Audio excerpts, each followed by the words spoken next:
Hello, listeners and readers of AwardsWatch.com. This is the Awards Watch Podcast, episode 252. I'm your executive editor, Ryan McQuade. Joining me today is our associate editor, Sophia Ciminello, Hi, everybody. Karen Peterson, Hello. and Josh Parham. Hello, hello. No, we're not talking about TIFF. We're still not talking about that. None of us sadly went. But what we did do is get back in a time machine. And we watched a lot of movies this week to do another Oscar retrospective on the films of 1974 with the 47th Academy Award. See how that kind of worked out there for them, you know? I'm really excited. I love doing these episodes. There's a couple more that we still have to do later this year that I'm really excited about. These are on the record, Josh Parham's favorite episodes of podcasts to do out there. That's what I've heard. Right, Josh? Yep, it's pretty much a fact Yeah. because I do this on my own, independent of this podcast. So I just love an indulgence of my own obsessions. And he's got lists. And who doesn't like a list, Yep, right? I have many lists. Guys, 1974. It's a big year to discuss some big movies. So maybe some movies we're going to talk about today that weren't nominated in a really interesting year of film. Sophia, I'm going to throw it over to you first.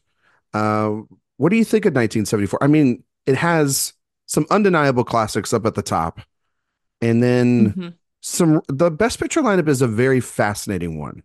And obviously, Eric's not here because I can't say like where was everybody in 1974. But so where would you hope you were in 1974? I guess is a good question to start, Sophia. But then also, what do you think about this lineup for Best Picture? Yeah, no, I'm excited always to cover a 70s year. I think that, when I think of where I would have been in 1974, I was living one of my past lives, probably in a Halston jumpsuit of some sort, just really embracing the 70s. It's where my soul belongs, I feel. But yeah, no, I think 1974 as a year really is one of the greatest years in American cinema history in particular, but also I think more broadly. And there is some of that representation at the Oscars with films like Day for Night, but then also there was the whole thing with Bergman that year and Scenes from a Marriage, if that actually was a film or a TV series and everything like that. So it's a great year, I think, all around for the medium and for the types of stories that were being told. It's very ahead of its time. And I think when we look at, in particular, The Godfather Part II and Chinatown, those two films are held up as two of the greatest films of all time, two that are taught in film history classes, that are taught in film studies classes, and that we look to as symbols, I think, of classical filmmaking, but also moving us ahead into the new Hollywood. And I would also say, I mean, the conversation is, it's hard to say it's underrated because it's really not, but on any given day, I could say, Gene Hackman, maybe greatest performance ever. Maybe it's Coppola's best movie. That always, that answer always changes. But yeah, it's interesting. And then we have a Fosse film here with Lenny, and then The Towering Inferno, which made a ton of money, and disaster films are a staple of the 70s. So it absolutely makes sense that it's here. I think we can rag on it and maybe say other films here that we'll talk about today deserve to be here over it. But if we just look at, what films were popular back then and what people decided to cling to, disaster films were all the rage.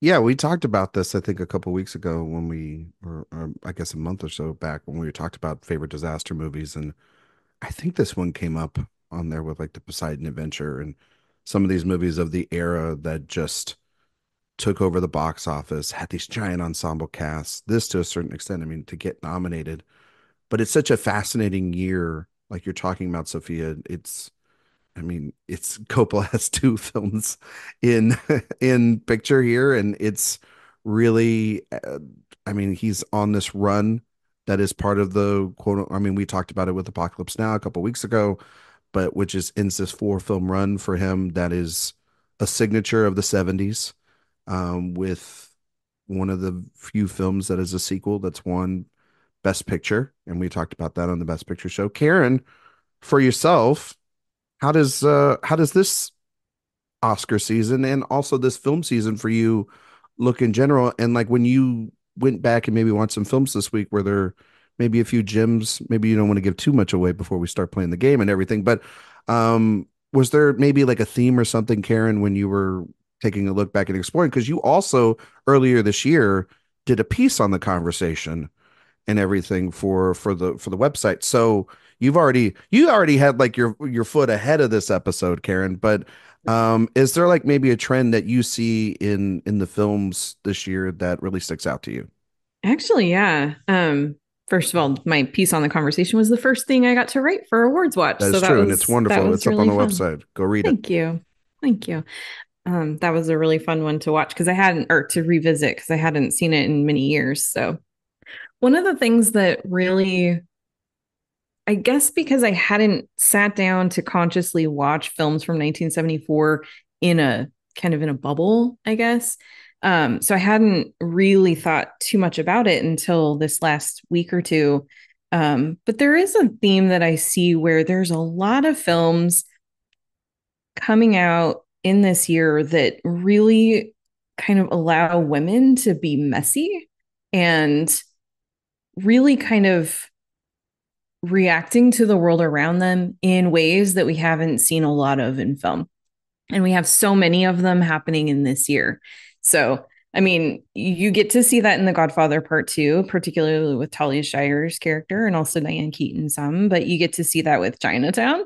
And then in other films that we have, like A Woman Under the Influence, Je te il elle. I speak French and I totally butchered that. I apologize. Um, there's so many examples of great films that really just get into the heart of the complications that women experience in life and sort of the ways, the very different ways that they handle the world around them, especially as they're kind of falling apart. You also get, I mean, I just mentioned Chantal Ackerman's film. You also get Lena Wertmuller with Swept Away, which is a really great film that gets into class and politics in it, like wrapped up in this sort of romantic comedy-esque movie. And of course, she'd be the first woman nominated for Best Director 2 years later. But you get to see sort of American moviegoers getting to know her through this film. So we have a lot of that in 1974. You also have a couple of big slasher movies, one of which is set in a sorority house, which is Black Christmas.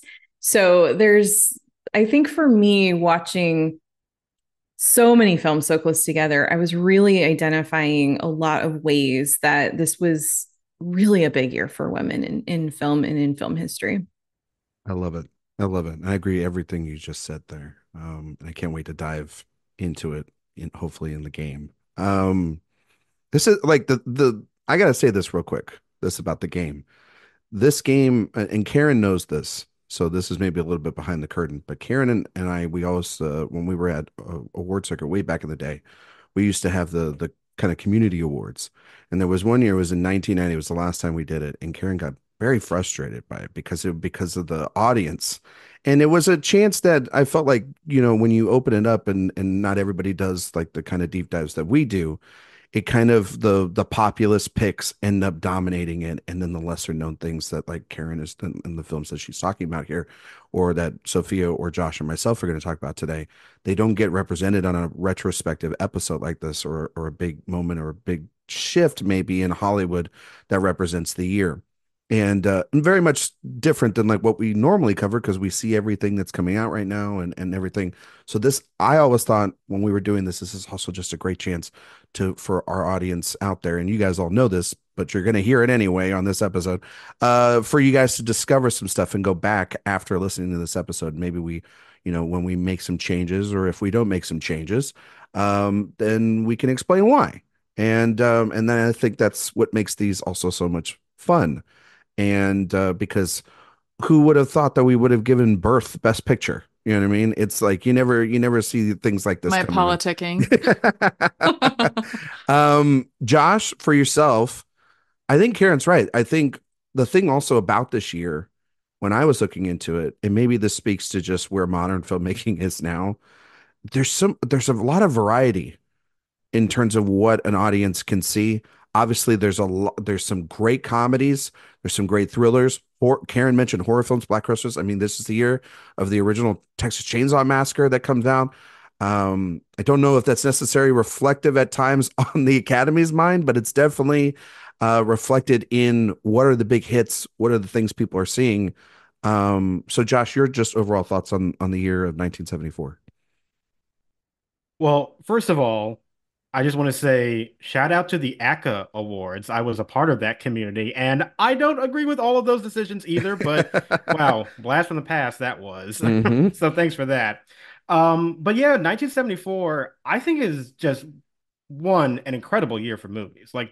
I look down the list of the stuff that came out, it's like these are just a bunch of bangers right here. And I think we don't really talk about 74. I think in those terms a lot. We pick out the one or two movies that we know are great, but I think the bench is really, really deep for this year. And I think it should be in the conversation for stuff like 99 and 2007, like those fantastic years of cinema. I think this deserves to be in there too.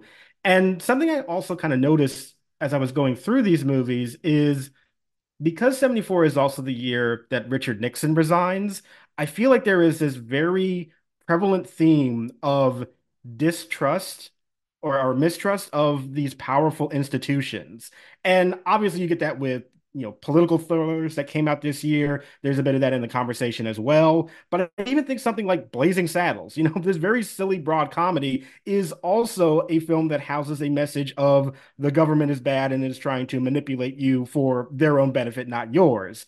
And I find that even in a very silly comedy, to have that kind of a message means that it's just really, really out there. And so the political perceptions of the time, I think, are in nearly every piece of media around this year. And you see it within these movies too. And I think that's so fascinating that no matter what genre it is, no matter what kind of movie it is, that feeling of you cannot trust the powerful institutions that are sort of hovering over you, I think is just really fascinating that everybody picked up on it. Yeah, I mean, I love this year. Uh, I would dare I say think it's deeper than when we talked about in 79 a couple weeks ago. And again, that variety is very much there. It's very forward in terms of female presence in cinema, like Karen was mentioning. That was something I picked up. Obviously, Josh picking up what you did, which is this paranoia.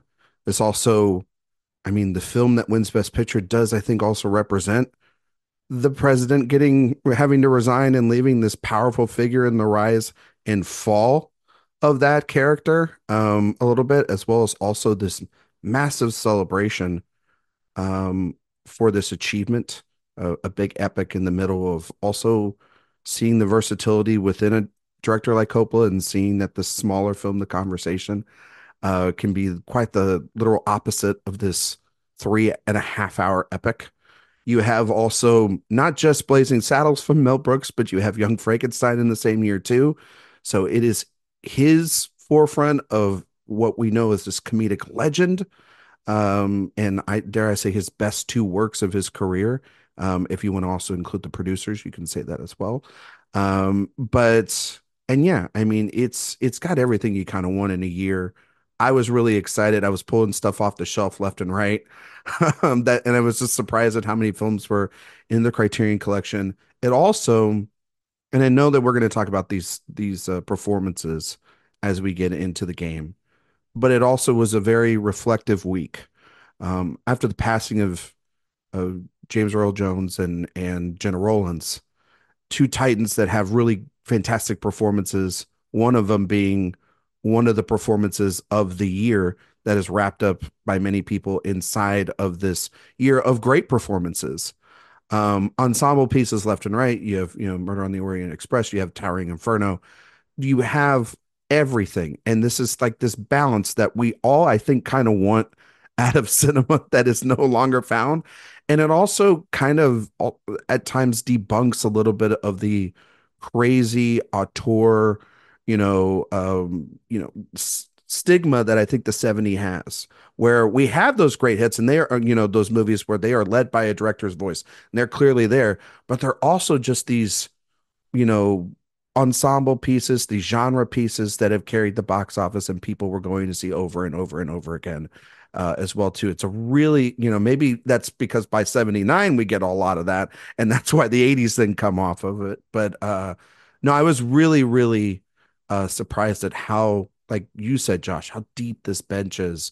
I was going and finding also performances that I love that probably won't get represented here when we start talking about them. But I still want to mention them because they are fun performances, daring performances, real performances. Maybe they're not perfect. Maybe their films are not perfect, but those performances are, or maybe the screenplays for certain things aren't. But you can feel a sense of shift and change within some films that we're talking about here. So we're not going to do trivia this go round. One, because some of the usual trivia questions are not documented back in the 1974.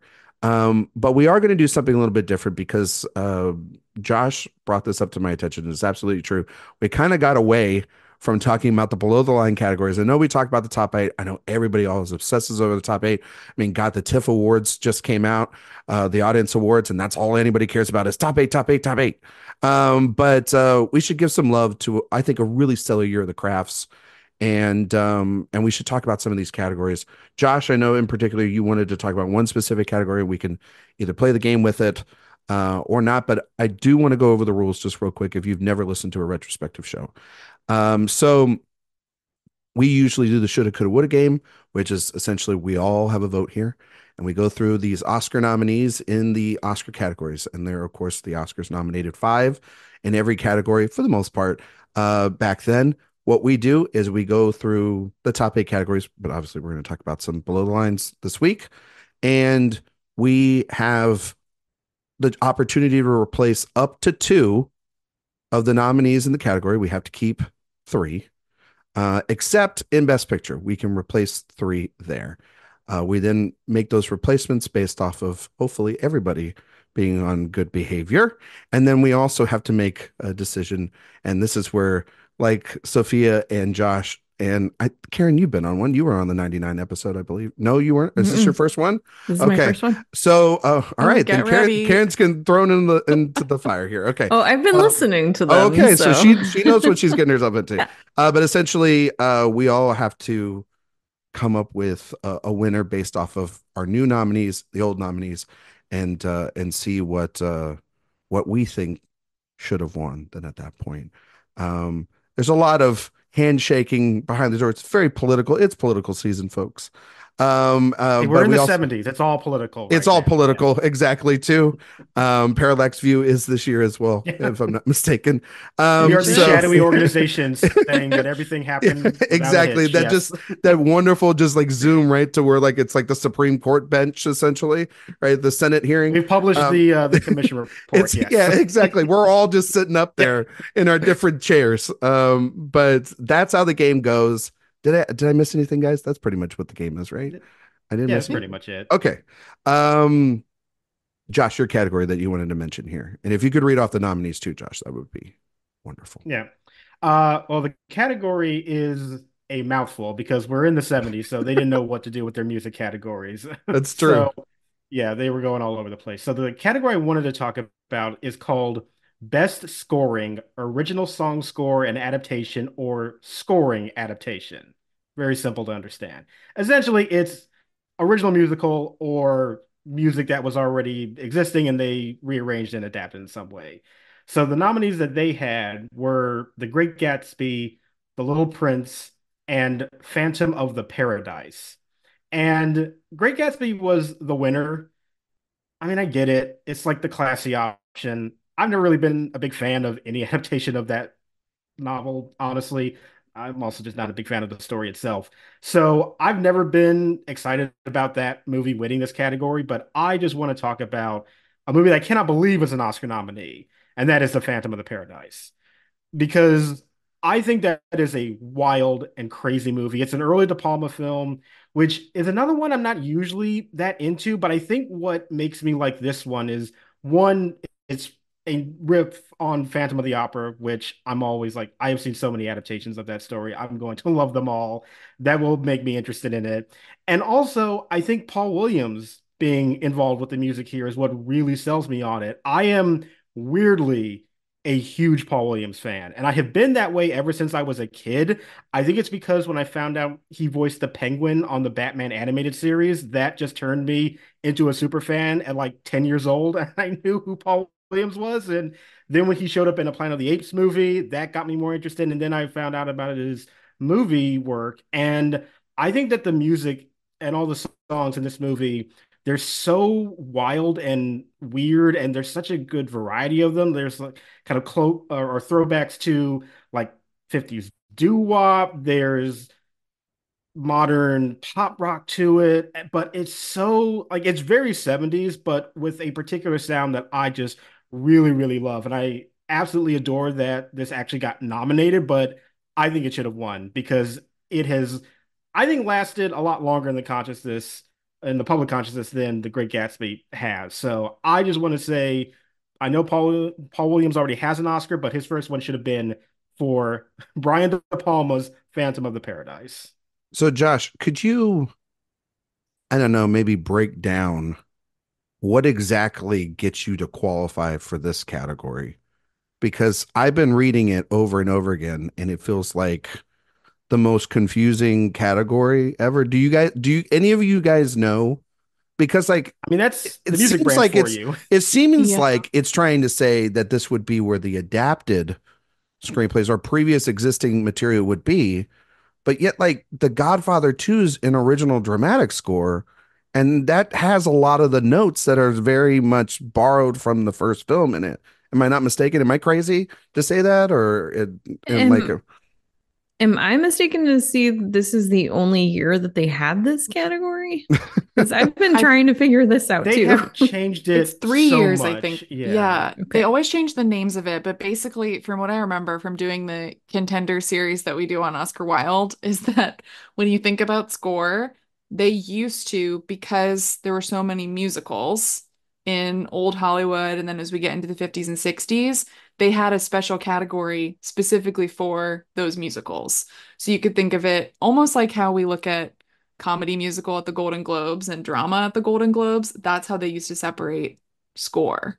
So it was always like, kind of like Josh, how you were saying at the beginning, if it was something that like previously existed as a musical, or if we already had music for it and they were adapting it from that, or if it was a new musical, that's where it would go. And dramatic scores would go in the other category. But the names change all the time. It's Yeah. very difficult to keep track but that's a of. And musical that's where though. I've been getting lost because I couldn't find another year where this category was awarded Yeah, and as but it's like written. Great Gatsby's not a.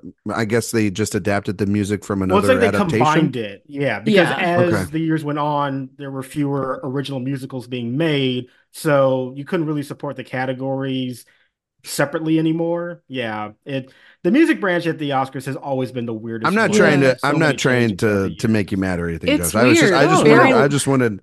This No, is the I madness of the understand. '70s. Everyone's on coke, and they I can't get come up it. with a category name for Christ's sake. Like I'm Barry not Lyndon defending famously won this award. It was Barry Lyndon exactly. and Jaws. Yeah, Barry Lyndon, weird. Jaws, and The Great Gatsby.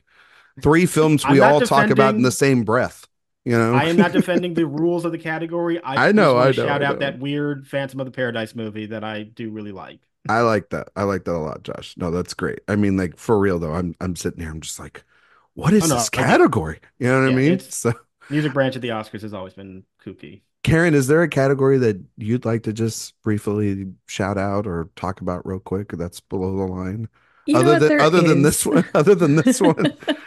First of all, I just have to say on the record that I don't like calling it below the line. But anyway, they're That's craftspeople, they are artisans. fine. That's That's fair. just my little thing. I But that anyway. I know. I know. But anyway, no, one category that really stands out to me this year is sound. And the nominees for sound were Chinatown, The Conversation, Earthquake, The Towering Inferno, and Young Frankenstein. And I just love this category so much. Earthquake ends up winning. You've got three disaster movies that come out at the end of 1974, two of which are nominated in this category. But I love that in these big, loud movies, disaster movies, and then you've got you've got Chinatown, which is a crime movie, and then you've got The Conversation, which is actually a pretty quiet movie just about listening to people, and the way that the design is done of radio interference or overhearing or the wiretaps and things. It's so I love it's so inspired to me that that film gets to be recognized among this group. And also Young Frankenstein with just some really clever use of sound effects too and sound design. I love this category so much.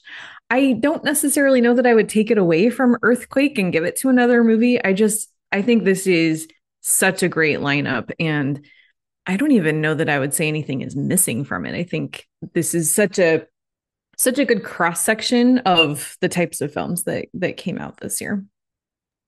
I love this. I love it too. I mean, for me, the Conversation nomination is very reminiscent of our winner last year. I think of The Zone of Interest, where it's like you watch The Conversation, it's like it's Hackman and the sound. Like they are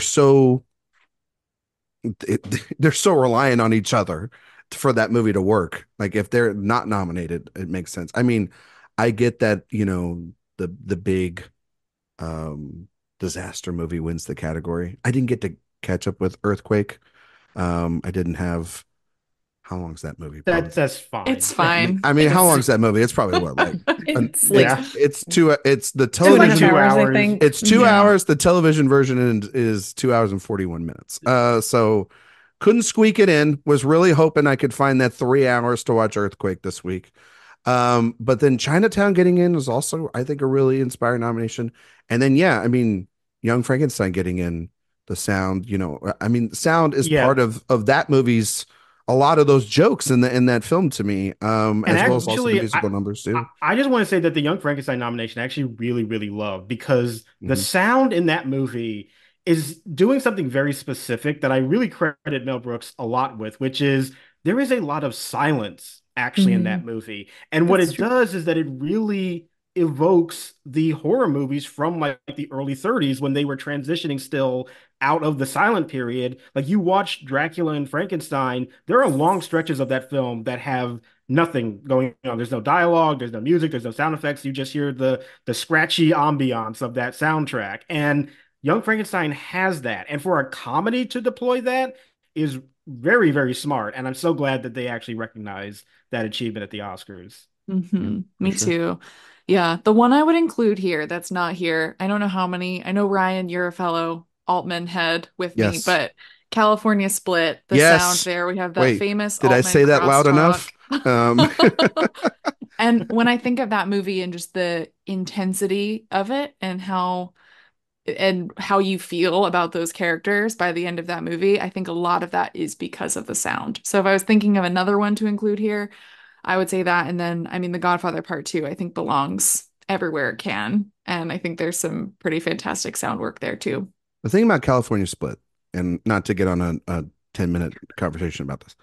No, but to Sophia's point about that movie, because of all the casino scenes and sitting at the poker tables, like the first 20 minutes of that movie is a sound designer's nightmare to put together because you've got all these conversations going on. You've got all these sounds from the outside. You got the chips going on. You got everything, all this chaos. Voiceover too. Yeah, you got the voiceover. And there's so much going on. And yet you're completely still glued in and it all feels very realized. Like that's just the beauty. Altman's got like some of the best movies with sound ever, in my opinion, especially for the 70s and this time. I don't know how he got away with it. And there's such, again, details, big details to his movies and why I think they work. But yeah, no, yeah, the guy, like, okay, I know we didn't really talk about this up front before we got it, and I'll get to your category here in a second, Sophia. I think that's going to tie in. The Godfather winning Best Picture is a little bit of a weird one because it doesn't hit in a lot of these craft categories for a sequel, kind of like we see a lot in sequels, to be fair. You know what I mean? Like even in, modern iterations, like you look at Two Towers did not get as many nominations as like Fellowship or Way of Water a couple of years ago, just to, put that in comparison. Not saying that they're the same film, just saying that it seems like, you know, I don't know if Sophia's talking about cinematography next. Mm. Um, Good um, little segue is coming. but Sophia, if you want to mention it there, like that movie missing that category is kind of Listen. wild, right? So, yes, my category is cinematography. Before we talk about cinematography, I do just want to do two shout outs. So, John Waters, his movie Female Trouble, the Academy, obviously not going to touch that, but What do you should have been mean? included in art direction and Maybe the costume Academy design, I now think at would have. least. You know what I mean? Yeah, maybe we could dream. But going to that exhibit last year at the Academy Museum on the films of John Waters, I think, grew to appreciate the elements like art direction, costume design, makeup, and hairstyling even more because of what I saw there. Just all of the thought and creativity that went into those aspects in the film and how little money they had too to make them, just how inventive and memorable they are. But yes, getting into cinematography.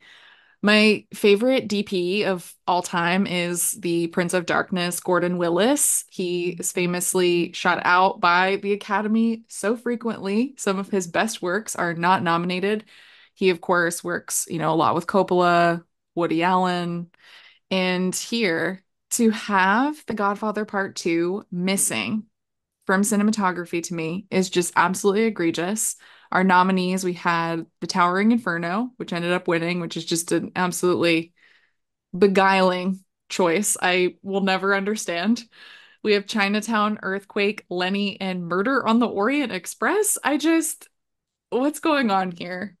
For The Godfather Part 2 to be missing, I don't know what Gordon Willis did to this branch into the academy, but I mean, when I think of that movie, I think of those dark hues, how he plays with shadow, how he frames those faces. And we have, I just think about, baby Vito arriving at Ellis Island and seeing the Statue of Liberty and how that's captured. And just so many, when I think back on Pacino's performance, and I'll need a timer on that for how long you guys will let me talk about that. But I think of how Willis captures him and his inner darkness too. So it's just a shame that he's missing. I do love Alonso's nomination for Chinatown. I think the cinematography there and how it plays with mirrors and lenses and the eye and how it thinks about reflection is just a work of genius. But The Godfather Part 2 would have been my winner. And the fact that it's not here is just beyond bizarre to me.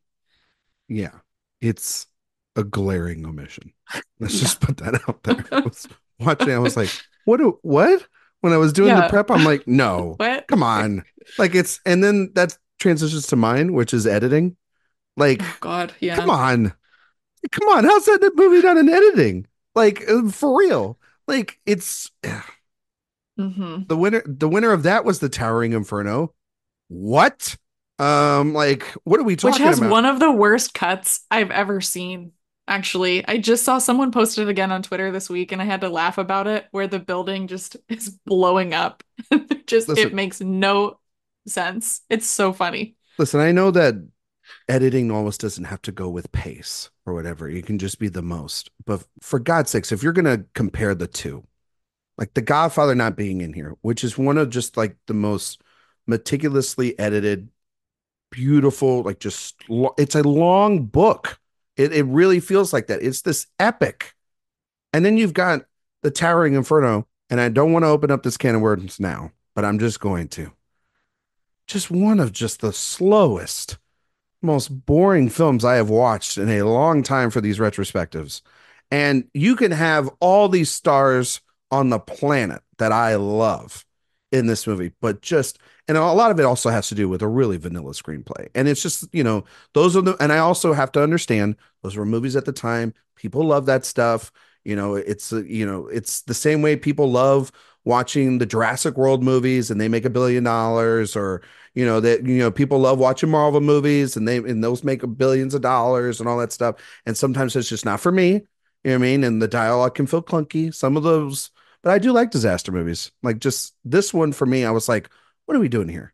Like it's like it felt way too long. Didn't need to be that long. I do think also, again, I haven't seen Earthquake, so I'm gonna just put that aside. It is though really interesting. The other three nominees: The Longest Yard, uh, football comedy.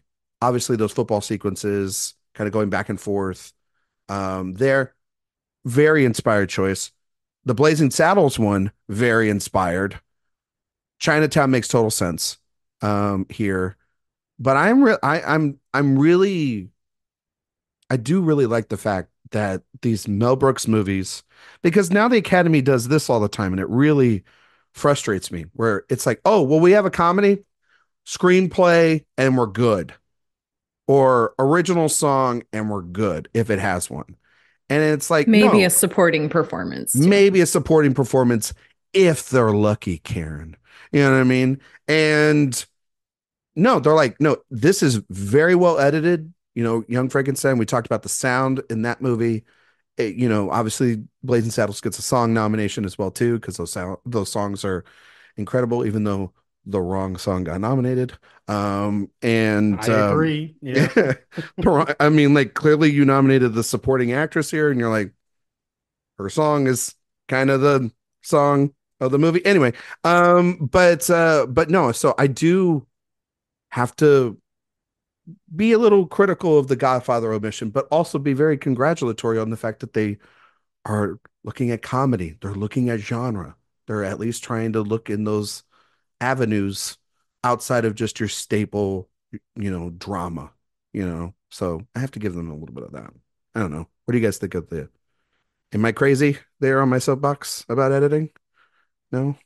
I No. think, yeah, I totally agree with you that it's very strange that Godfather Part II was not nominated in cinematography or here. I think those two omissions are so strange. And I definitely think it's very weird and wrong that The Towering Inferno won this category, but I will defend that movie. I do think watching it in the same week that you're watching The Godfather Part 2 and The Conversation and Chinatown and California Split and some of these other films, I think obviously it's going to stand out like a sore thumb in the wrong way. But when you watch it separately from those movies, I think that it actually is it's entertaining. It's 2 hour and 45-minute movie that was the highest grossing movie of the year. And they have a lot of stars that were in it, and they balance so many different storylines. And I actually think they did it in a good way. And I think that it really speaks to, and we're still seeing this, this like this desire to bring these communities into such tight places where we don't have to travel to work or to live or whatever, which is great in theory, but it's kind of taking this idea that some industries have of like, let's just put it all in one building, what could possibly go wrong? And so like really talking about technology and where we're going with technology and the dangers of corporations being so involved in that and being able to cut corners to the point where they're literally murdering people on accident, but they are. And so I think that it calls out some of those things in a way that is an entertaining disaster movie. So I will defend The Towering Inferno, and I will say that now, while I will also simultaneously proceed to vote it out of every category that we're going to talk about. I love that. No, but you make a good point though. Like it does, I think, hit on those themes that we started talking about at the beginning of paranoia and corporations and those themes that were so on the minds of voters and viewers in the 70s, while also making it, I don't know, a bit more fun for viewers than something like Chinatown. And there's a moment I just have to call out in The Towering Inferno, which makes me laugh every single time. And it's when Faye Dunaway is in the elevator with those other women, Yes. and a flash of boredom just falls across her face. It is so funny. I do not know if she meant to do that or if they caught her and kept the take in, but it makes me laugh every single time. Mm-hmm. Yeah. And one thing that I will at least give credit for Towering Inferno, that unlike something like the Poseidon Adventure does, which I think Poseidon Adventure is the better movie, but at least Towering Inferno will commit to an idea that this disaster is happening because somebody didn't do what they were supposed to. Poseidon Adventure, it's a freak accident, force of nature. It's not like the ship was built improperly and that's the reason why this happened. No, this tower, they cut corners, they didn't do the safety regulations, and that is what put so many people in jeopardy. And I do think that's a more active plot point to go for. It's a more active theme to explore. And so while I do have fun with that movie, but it is very overstuffed. I mean, they based it on two different books, so it does feel like it's extremely overstuffed in a way that only Irwin Allen could do. But it is fun. I do enjoy it. It's not good as some of the other disaster epics out there, but it's a fun movie for sure. Yeah. I don't like it. And it was no, I did not, Karen, watch The Godfather and Chinatown and California Splits this week. So I watched those previous weeks and so while they were on the mind and they are still fresh, I did not watch them this week, so I didn't have them to compare. And there were some other films I did watch that were better, more interesting. This was actually the last film that I did watch. So to your point, maybe that is the thing that's like, okay, I've done a lot of prep. I watched a lot of movies for this stuff. Let's see what this Towering Inferno is all about, baby. And then I'm like, oh wow, this thing really burned the ground. My Letterboxd review is simple. It's a pretty effective review. I just wrote no, and I think that that's okay. I think The it's Joe okay. Pesci style review, Yeah, just it's just short and no, sweet. and then I was out of there, and then I went and watched some college football. That's what I did on Saturday for everyone out there. But I get you, Karen. Maybe in 50 years when it's 100 years old or something like that. Maybe I'll give it another maybe I'll give it another go. I don't know. Or just give Um, it some space, yeah, because I do agree. Watching it after like The Godfather and Chinatown, like trying to put it in that context, like yes, it's not going to live to be up to fair, that had standard. one of the funniest experiences on the rewatches with this. Started the movie up, was casually watching the opening credits, saw OJ Simpson's name in there, and I immediately went, "What the hell?" I did not Yeah, know that that. doesn't help. Yep. I wish Jay was here. I feel like he would really have a good time talking Really, about OJ. OJ. Yeah. Well, I mean, we do have supporting actor a little bit later. Just going to put that out there. And the juice was loose in that movie. That's for sure.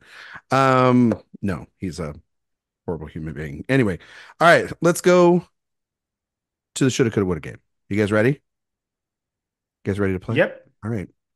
Ready. I'm not gonna do all the reading this time. I feel like we should, as a team, read these categories. So I broke it down. Karen, would you do the honors in starting us off with adapted screenplay, please? The nominees. Oh, If you scroll down. okay, it's okay. Okay. The nominees for writing screenplay adapted from other material are, do you want me to read the writers' names too, or just the titles of the films? Just the titles is fine. Okay. The Apprenticeship of Duddy Kravitz, The Godfather Part II, Lenny, Murder on the Orient Express, and Young Frankenstein. Now I didn't know that Duddy Kravitz and Lenny were tied. Because I didn't know that that was the prequel to the Lenny Kravitz biopic that would then come out just a couple of months later. Is that right? Am I right about that? I knew something like this was coming. Boo. Oh, come on, guys. No. All right. We're in the 70s. It's serious, It's serious serious. business Sorry. Can we here. send the Can't- police to arrest Ryan for Listen, there's a lot that? of comedies nominated this year. Come on. That's true. That's true. I'm One trying to year. have yeah. There you go. One here exactly. Mhm. Karen, we can start with you. What would you like to kick out Duddy Kravitz and anything else with it?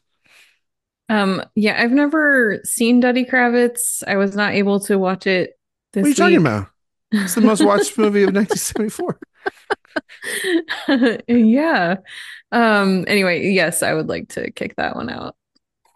Do you have another one too? You get two. We get two, remember? I know.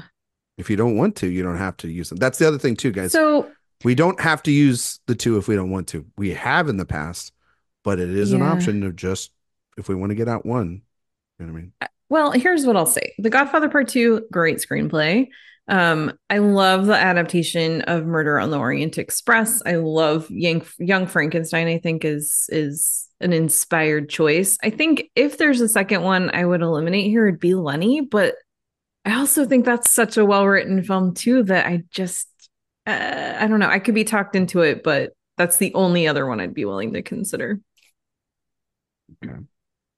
All I right. will say that I don't, not that I don't care. It's not, I don't mean it to sound that way, but for me, like the only two that I really need to be here are The Godfather Part II and Young Frankenstein of the nominees. So if you guys feel, I think, compelled to kick out any additional ones, that's fine. I'm not married to any of them aside from those two, which I think are both pretty brilliant pieces of writing. Josh. Yeah, I feel the exact same way that Godfather Part Two and Young Frankenstein are the essentials. The other three, I am also not married to. I guess if I actually have a preference between them, I would lean towards Lenny to keep, but honestly, I don't really care. So, like we can keep Murder on the Orient Express and get rid of Lenny. That's fine. Like I don't. My preference between those two is not strong enough for me to say like I need to have one or the other because the other two are far far more important. Yeah. Well, we have to get rid of two then if that's the case, folks. Clearly, Duddy has seen his last day, which is really sad. Very, very sad. I haven't. No one saw that movie. No I one's was seen gonna that say, movie. has anybody I Even here haven't seen seen me, it. it? even I even haven't you. seen it. I That's a know. telltale sign right That's there. it. I Yeah, that's know. when you know a movie is lost. Yeah. Mhm. I'll put it on my list. I probably should have watched it before this, Is but it one yeah, of? I I haven't. couldn't Does find it. I I Does anybody couldn't know tried. what it's either. a? I Okay. tried looking into it a little bit and it was like pretty positively received and some of my like Richard friends Dreyfuss on and Randy Letterboxd. Quaid. Hello. Wow, what We a are in pair. 1974. Yes. Hell yeah. We're just getting started, you Could you guys. imagine Yeah. if we had a debate between those two? That would be kind of wild. Anyway, Clint, bring out the uh, chair. There is not enough popcorn. Yeah. um, I agree with Josh. I think keeping Murder on the Orient Express is the correct choice. It is one of the better, more known adaptations of that material. I think it's a pretty good movie, even though, like, clearly Kenneth Branagh did the right version of that, I because didn't see that. he killed Johnny Depp. You know what I mean? So that's just the right I thing to will do. defend that movie to the death, but I do think the 1974 version is better. Yes. Yes. Lenny is it's not one of my favorite Bob Fosse films for sure. So I Like think Lenny, though. I think it's still very it's good. a good movie. It Mhm. just, he's got some other masterpieces in his Yeah. filmography. So Mhm. all right. I think we're gonna kick out Lenny and Duddy. They can go by the wayside. What would you guys like to replace this with? Start throwing out some names. I would add the parallax view. I think that of the, I love Pakula's paranoia thrillers. This is not my favorite of that collection. We'll talk about my favorite, I guess, in 2 years when we do that retrospective. No, But I we're not gonna. I don't know what you're talking about. But I think, in going through adaptations and in thinking about adaptations and just what has really stood the test of time for me, I think this is a pretty brilliant movie. And I think that the screenplay and how it's laid out is part of that. So I would include the parallax view. Mhm. Guys. Well, that was obviously going to get mentioned by Sophia. I knew Of that was course. coming. And I absolutely agree. I do think that would be a really good nominee. The other one I would throw out is The Taking of Pelham 123, Yes, which Josh. is one of my Yes. favorite movies. I love it so much. I think it's such a smart crime drama, and I really love the way that it's written. This is not the screenplay, but just also one of the best final shots of any Oh my movie. God. I love I it. You don't watched need that for the anything else. first time Oh this, wow. yeah, a year ago. I was playing in theaters and I went and I just was blown away by the ending. Oh my God. Yeah, you don't need anything else than Walter Matthau's face at that moment. That's all you Hmm. need. I love it. So yeah, that would be the other one that I would throw out for this category. Yeah, I like those. I like those a Those are lot. the only two on my list of recommended replacements. So, There we yep. go. There we Yep. go. I I think that's agree. it. All right, so we're throwing in the Taking of Pelham 1, 2, 3, and what was the other one?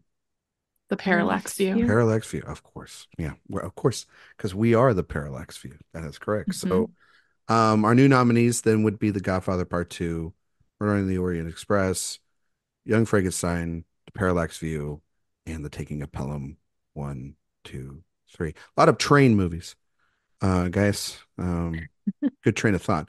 All right, well, we got to give it a winner here, or we can just keep the winner, also too, which was The Godfather Part II, which I think Karen mentioned. But Karen, I'll stick it back over to you, my friend. Who are you giving the win to in the category? I'm gonna stick with Godfather Part Two. You sure? Yes. Okay. All right. I'm thinking about it. Yeah, I'm sticking with that. Mhm. Sophia. For how quotable Young Frankenstein is and for how much I love it, I still say it was an abortion, Michael, more than anything I say in Young Frankenstein. And it had to come up today. Sorry it came up so early. But I think that the structure of The Godfather Part 2 is what makes it such a brilliant film. And the idea that Coppola had to create this juxtaposition between these two men, father and son, at the same age, I think is just so smart and executed flawlessly. Agree. Josh. I don't know where to go from that. Just going to Josh. Sorry. No, It's okay. this is actually close for Yeah. me. Because I do obviously love The Godfather Part Two. I think that's an incredible screenplay and a really great work of art. But Young Frankenstein is actually, I think, a lot smarter than people give it credit for. I think that the way that it builds off of these older movies, but finding a way to have its own identity too, is really, really fascinating. And I think that it is also just has a perfect execution. And I'm going to vote for it. I'm going to vote for Young Frankenstein. Yeah. I love The Godfather Part 2, but I do think that there's a little bit more inventiveness that I actually do kind of respond to with Young Frankenstein. And it is not to denigrate, obviously, the other movie, but in a very, very close race, I think that actually would get my vote. I love Young Frankenstein, and I love these nominees that we put in there. But I quote, in my house with my wife all the time. I Well, you This see, is a I'm problem always with quoting us. Taffeta Darling, though. That's the thing. Yeah. Yeah. I quote this movie way too much. You get, here's my offer. Nothing.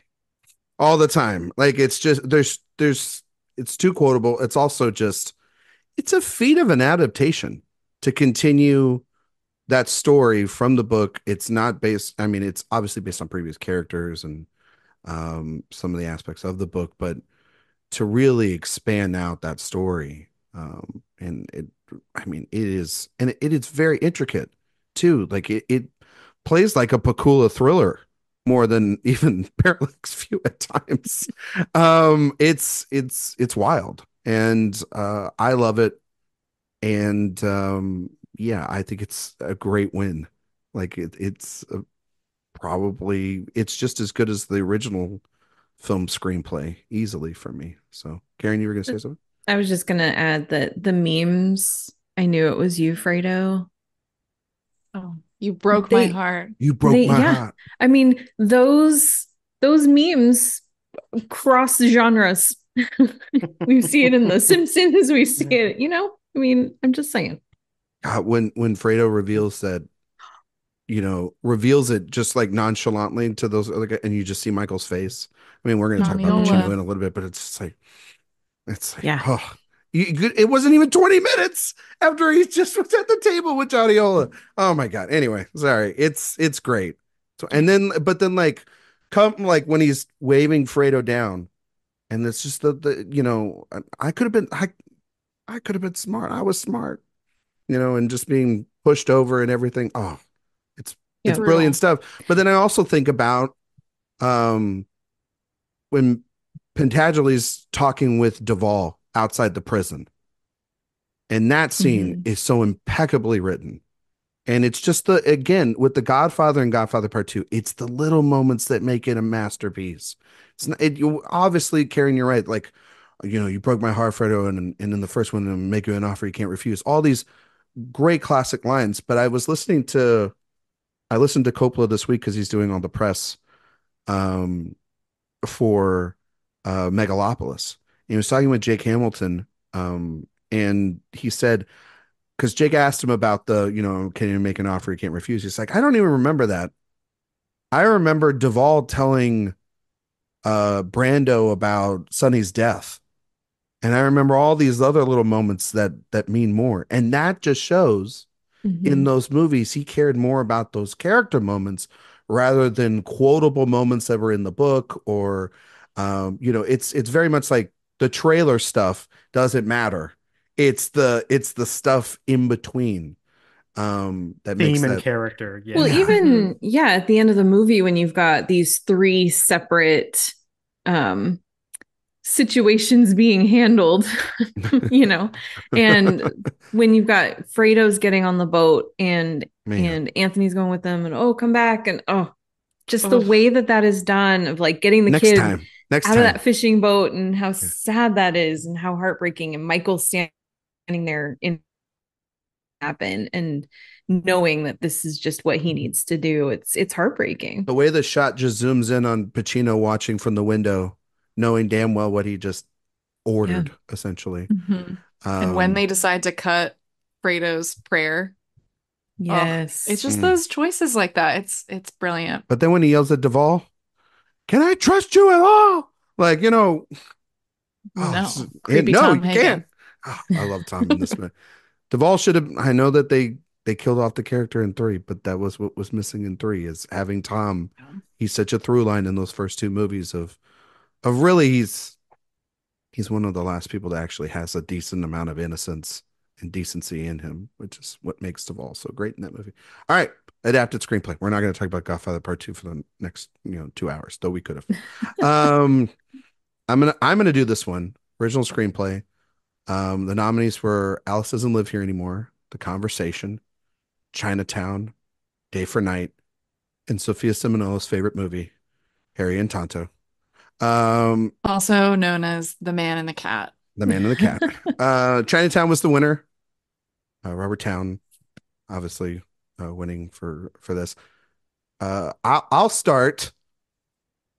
I only have one film I would take out, and that's The Man and the Cat. And I actually wouldn't mind keeping everything else. I can be persuaded on maybe one other title, Day for Night. But those other three screenplays are The Conversation, Chinatown, and Alice Doesn't Live Here Anymore. I think are great. And so I'm only pitching one to be taken away from this category to be replaced. And I know exactly what my replacement is, and it's not even close. Um, Josh, I'm going to kick it over to you. How do you see the category for Yeah. yourself? I feel like we all know what that replacement Yes. is, and I Yeah. think we're probably going to be in agreement on that too. But yeah, I kind of feel very similarly that yeah, Harry and Tonto just got sticks out like a sore thumb in this lineup in terms of the strength of the writing, and yeah, that one can absolutely go. But the other four, I do think are really good. The one that I'm actually not that invested in is actually Alice Doesn't Live Here Anymore. I just think it's okay. Like I think it's a decent movie, but it's not my favorite. But What are we doing here? No, I'm just kidding. I but love it. but the other four, I think. Well, I just think the screenplay is kind of messy. Is my thing. I think I like the directing and I like the acting in that film, and the writing just feels a little disorganized Right. for my taste. But I still think like it's not a bad screenplay. So the other four, I think, are good. I'm not really invested in getting another one out, but I also don't really have another movie besides that one that I'm also like passionate to get in here too. So that's the other thing about it. It's like I don't really feel the need to kick out a second film because I don't have really another movie that I am so passionate that it needs to replace something else either. Aaron. I agree with what Josh just said. So I will say Harry and Tonto, I have not been able to see that one either. I I'll yeah, put it it's right up to the top of your watch I had to list. get it at it's the library when I yeah, watched it. I did not take the time to do that. But I yeah, so think I would that's okay.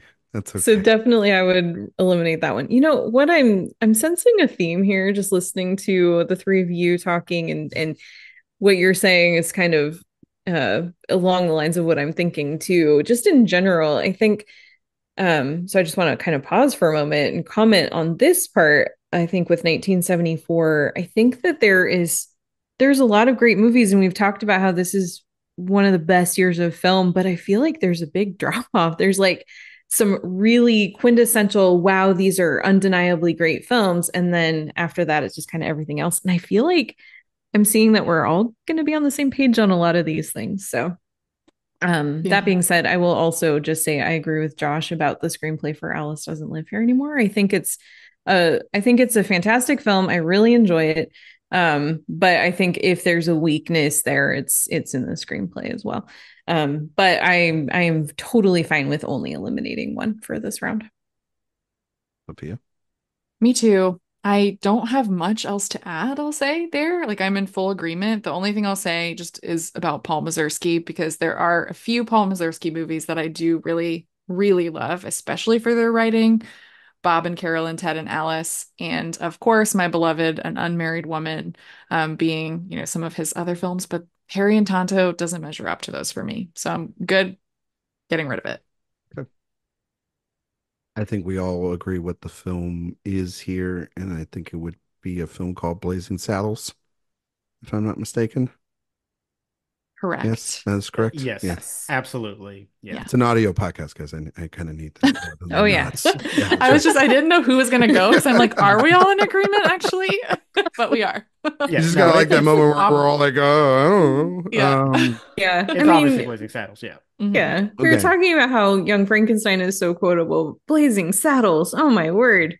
I Yeah. quoted way too much. Yeah. It's so smart and it's just so clever, I think, too. Mhm. And Josh, you were saying like Young Frankenstein doesn't get enough credit for how smart it is. I think in the same way, just because like Blazing Saddles is in the way that Young Frankenstein is a pretty ingenious adaptation of a classic novel and classic monster movies. Blazing Saddles feels it is so provocative and to take a genre that was Hollywood's big moneymaker and essentially use it as a Trojan horse for these very radical ideas.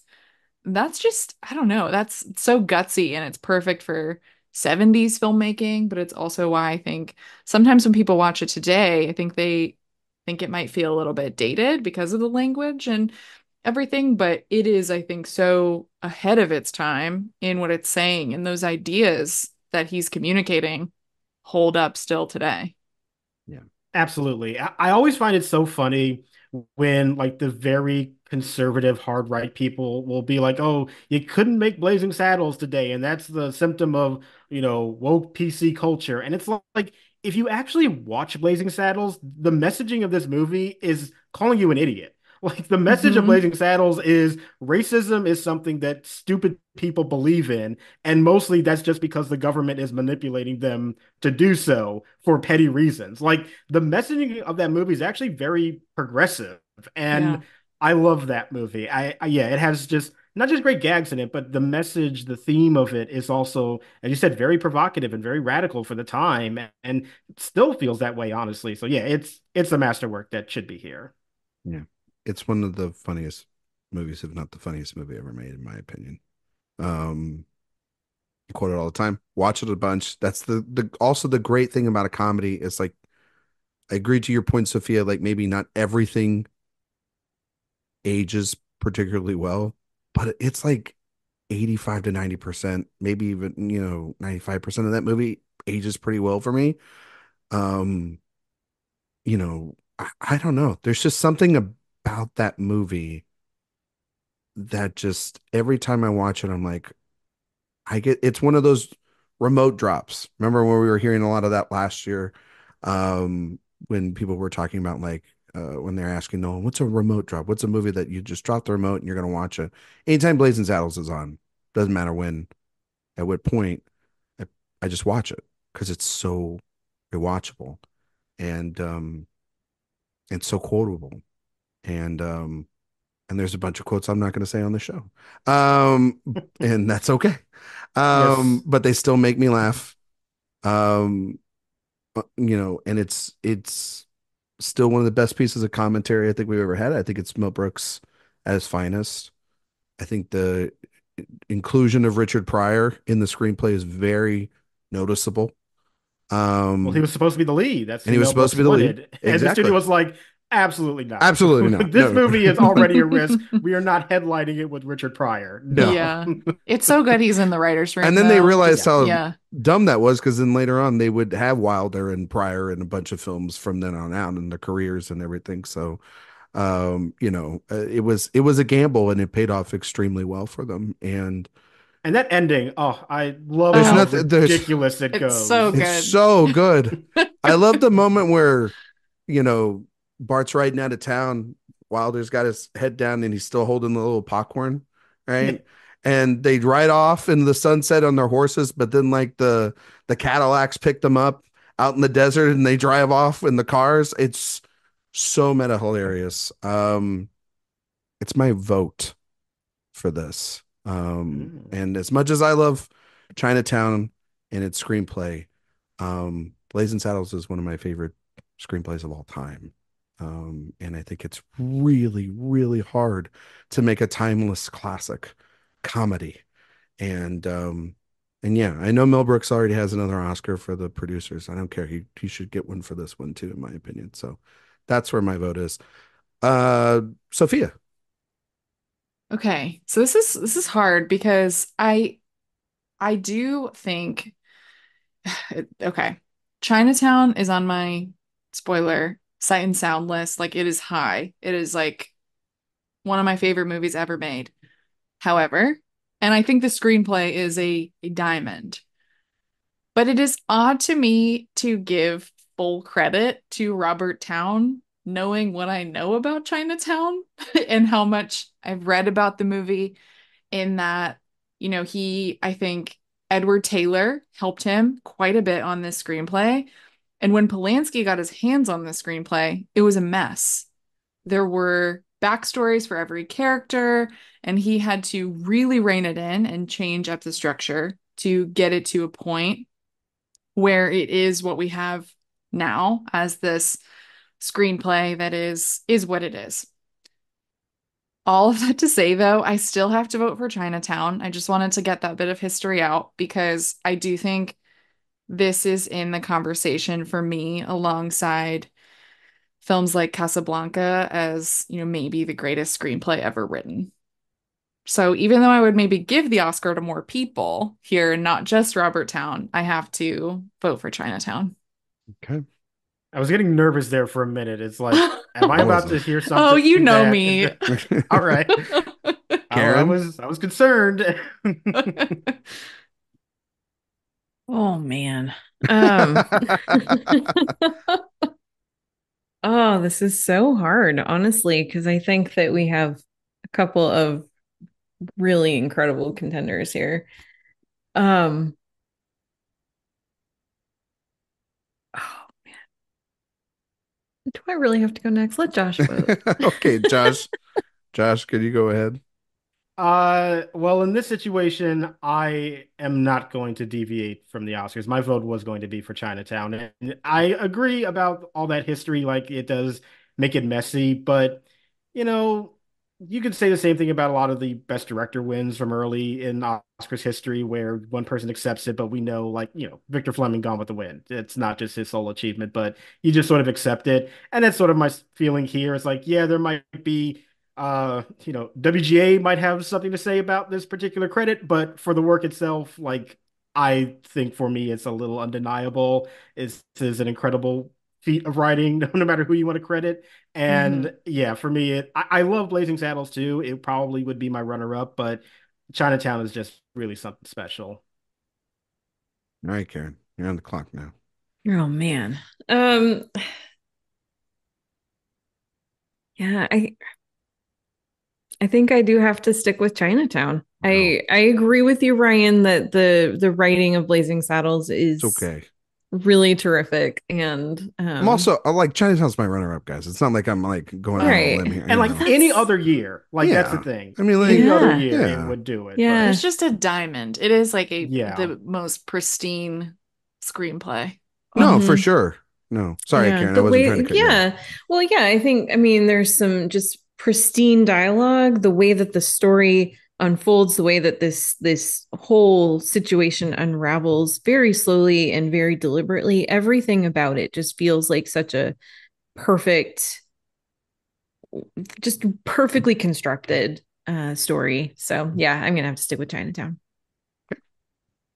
That's totally fine. It's Can totally we fine. also just say before we move on that the actual winners at the Oscars, when are they ever this good in original and yeah. adapted? That's true. Very Haven't had this, rarely. haven't Like had maybe this in a 1950, right, with Sunset Boulevard and All About Eve. Like there are few examples where we get the double like this. yeah, exactly. I True. mean, we haven't had it in a while where I have agreed with Mm-mm. both of them. It's been kind of rough Yeah. in some in a lot of categories, one way or the other. All right, Chinatown. It keeps its Oscar. All right, we're being very much with the Academy so far, and we're going to supporting actor now. I And was gonna so, say, I have a feeling we're going to deviate at some point. Sophia, could you read the nominees for Best Supporting Actor, please? Of course, we have Robert De Niro as our winner for The Godfather Part II, Fred Astaire for The Towering Inferno. We will talk about that. Jeff Bridges for Thunderbolt and Lightfoot, Michael V. Gazzo for The Godfather Part 2, and Lee Strasberg for The Godfather Part 2. Okay, Sophia, if you want to go first, you're more than welcome to. Okay. All right. So I want to start by saying that there's a world where we could do five men from The Godfather Part 2, and I would be semi okay with it, but I can't have that happen today because there's a very special actor that we have to include, I think. So I'm gonna say we should cut Fred Astaire first for The Towering Inferno. What did he do in This that is movie? What this did he nomination do is in this bonkers. He movie? is It's like Fred Astaire. Fred Astaire. Yeah. Exactly. That's What why they he's couldn't even here. go He's Fred down the stairs Astaire. because of the fire. Oh my They're God. trying to do Shelley Winters again, but this is not Shelley Winters No, anymore. it's No, not it. man. No. No. You just tap So dance out of that burning building. You know what I mean? I think there are really obvious like fill-ins that we could do for The Godfather Part 2, and we'll talk about them, and I'm sure I agree with them. But I'm going to use my time to talk about John Huston from Chinatown, who I think is just brilliant. It's one of the best supporting turns, one of my favorite non-nominees, I think, in the category when I think back on it.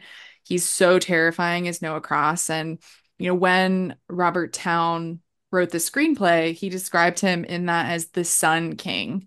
And I think it's a really cool little detail when we think about how Cross is evil and the way that Houston portrays his evil is as evil that lurks in the light. He's always wearing whites and creams and he's always in the sunlight and he is that kind of evil hiding in plain sight and he does that so well and the humor of the character too. I find him so darkly funny even though he's horrifying just the way that he mispronounces Gittes and says gits, the way that he, grills Jake on whether or not he's sleeping with his daughter when he was sleeping with his daughter in real life, Angelica Houston. So it just all of those layers there to the performance just make me love it so much. And I would love to have him here. He's a terrifying monster. He plays him so well.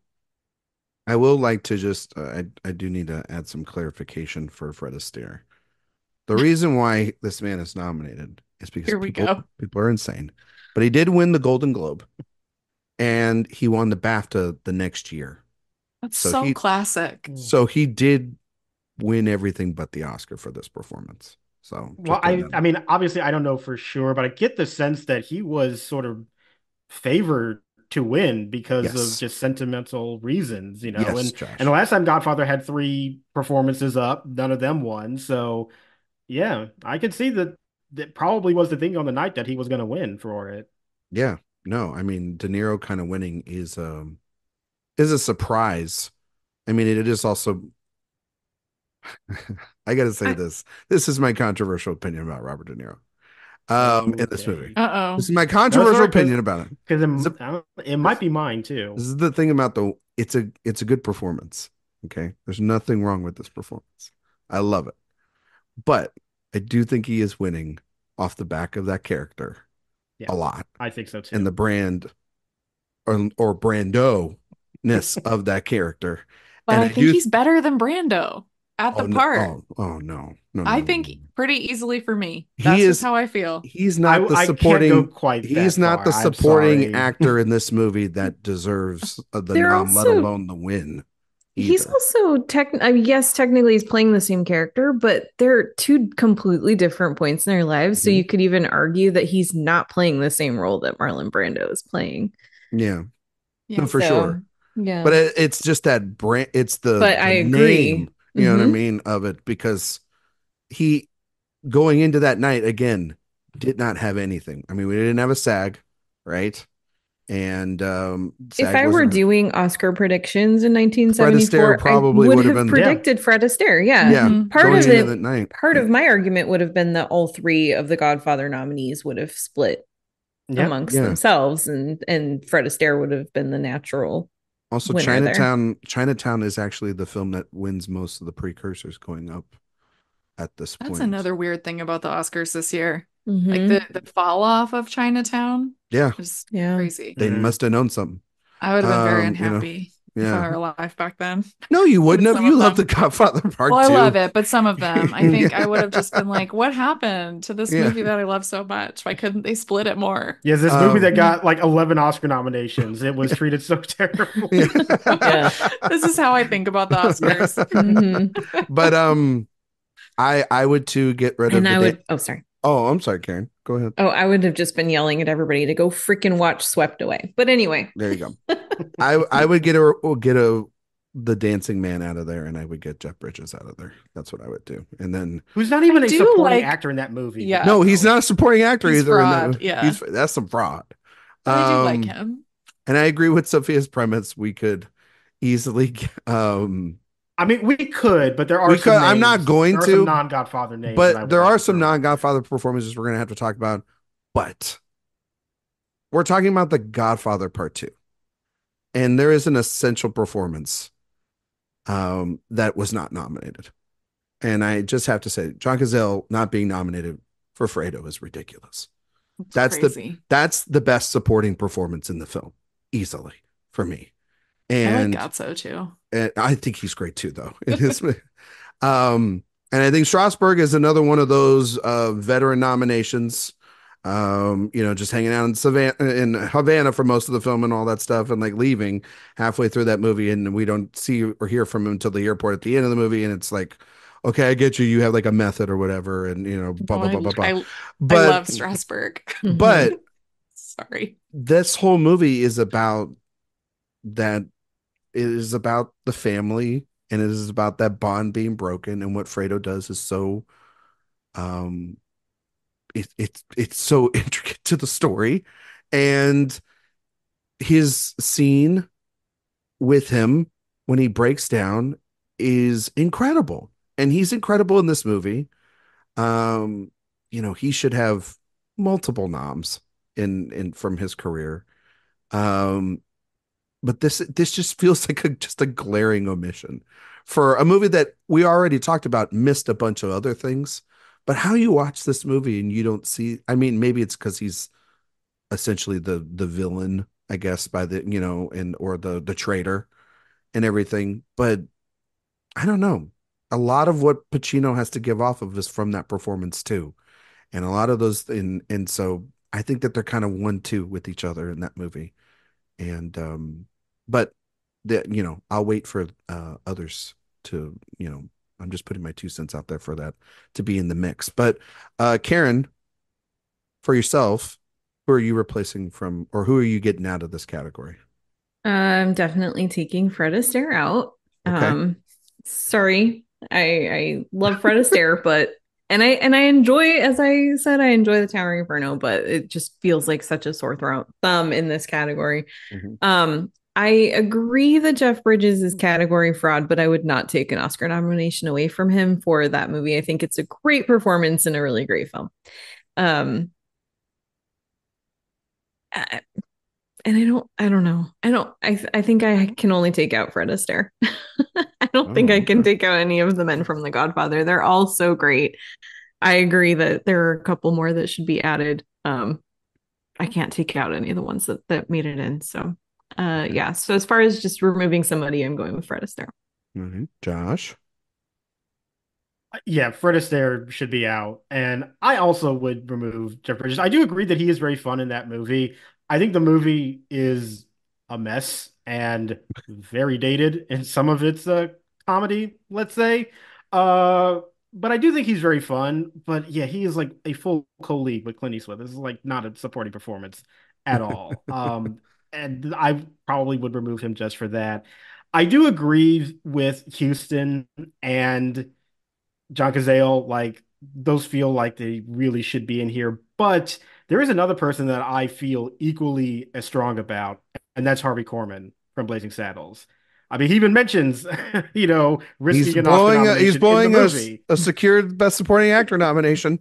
Yeah. Um, Mhm. And like Hedley Lamar is one of my favorite Headley. characters just of all time. And every scene with him is just gold. Like I was just watching a YouTube clip that was just a compilation of scenes with him, and like every single one of them made me laugh. The scenes that he has with Madeline Kahn, who we'll talk about, like I love their first introduction too. I just think that it is a brilliant comedic performance that knows exactly how to be like menacing in that very cartoonish way where you can understand why he would be a villain in this world, but he's also still so funny in every single moment. And I absolutely love that performance. And of course, it's a comedic role, which doesn't get recognized that much either. And I love him. I love Harvey Korman in that film. There, Taggart. It's just a man and a horse being hung outside. There. Trying to get the Um, Another student discount. Yeah. Are you kidding me? Like, like the guy right back at. Um, Another performance in a movie that we really haven't talked about that I actually like a lot is Eddie Albert in The Longest Yard. He plays the warden, oh, and he's so good in that he movie. is so good in that movie and so just you just want to punch him. So hard. Yeah. So I wanted to I'm sure we're not going down the road of nominating him here, but I just No, wanted to he's mention him great in because that he's so movie. great. Mhm. Cromwell played the character in the Sandler remake, and he's just Yeah. never as good. That movie's bad in comparison to The Longest Yard, which is It's a yeah, when you damn look at it just by itself, it's not a terrible movie, but when you look at the 1974 film, it does not no. even It's compare. no, Yeah, it doesn't. it cannot hold up. No. Okay. So it sounds like we are going to have 2 spots open here, and we are going to take out Fred Astaire and Mr. Crazy Heart himself, the dude, Jeff Bridges. So we're going to get him out of here. We have literally the three representatives of the Godfather Part Two. Um, I know that we mentioned some of the Godfather Part Two, and we mentioned Houston. We mentioned some comedic performances, some villain performances. Is there any other performances you guys want to throw out here real quick before we start kind of putting it all together? I do love Duvall in part two. Just to add that, if we're thinking of another He's person, really but good. I Yep. don't I don't know if if we can only swap out two, he would be cut from my, like, he wouldn't make my top two. I just wanted to mention him. No. Agree. Yeah. Um, all right, guys. Other considerations? Josh, you got another one? No, I was just thinking about like Houston, Cazale, and Corman. I wish I could have them all in. Like, there's a category in Mhm. which we could have done three because I love all three of those performances, and I don't really know which one to cut from them because they're all great, and they're great for different reasons, is the thing. Sophia, do you consider Elliot Gould supporting in California Split? He's in my lead list. Okay. I went back Because and forth He'll on come up. that too. Because that's one where you I can was go back back and and forth forth. too. Yeah, I was, Yeah. but I landed lead Okay. for him. All Yeah. right. Okay. Because George Siegel's clearly a lead in that movie. hmm I think it's his movie, but I do think it's I do close. see them as They're co-leads co-leads. though. Yeah, Mhm. yeah, Yeah. yeah. And that's fine. I was just wanted hmm to throw that He'll out come there. up. Don't worry, I didn't forget Okay. about him. All right. Just I would say the same for I would say also the same too if anybody was asking out there for Peter Falk and A Woman Under the Influence if you wanted to Mm. consider him. I think that he is a lead. I have him in my lead list. Yeah, yeah, yeah. All right. Well, we gotta decide here. The praise that I gave for Houston obviously still stands, but I I think if think we're picking the first part, I like or a person that has to get in, I would say Kazale, and then I would say Houston. So I would do those two I if I think had to pick. I think Houston's actually like the one that has to get in. I mean, like Oh, that's good. such an Good. iconic performance, and I don't know how he didn't get in, honestly. Talk about like, your name getting you in. Yeah, you would think. You would think. Look how Fred Astaire got in here. All right. They almost gave him a damn win for this thing. If he would have won, by the way, let's just say that real quick. If he would have won over De Niro, even like that would have just I mean, obviously we would be replacing here today, but that would just look really bad with the future performances De Niro's going to give in the career and all that stuff, like going forward. It would be silly Academy Yeah. stuff. voters don't think when they're casting their vote, how is this going to look to a podcaster in 50 years? They sure don't. That's not true.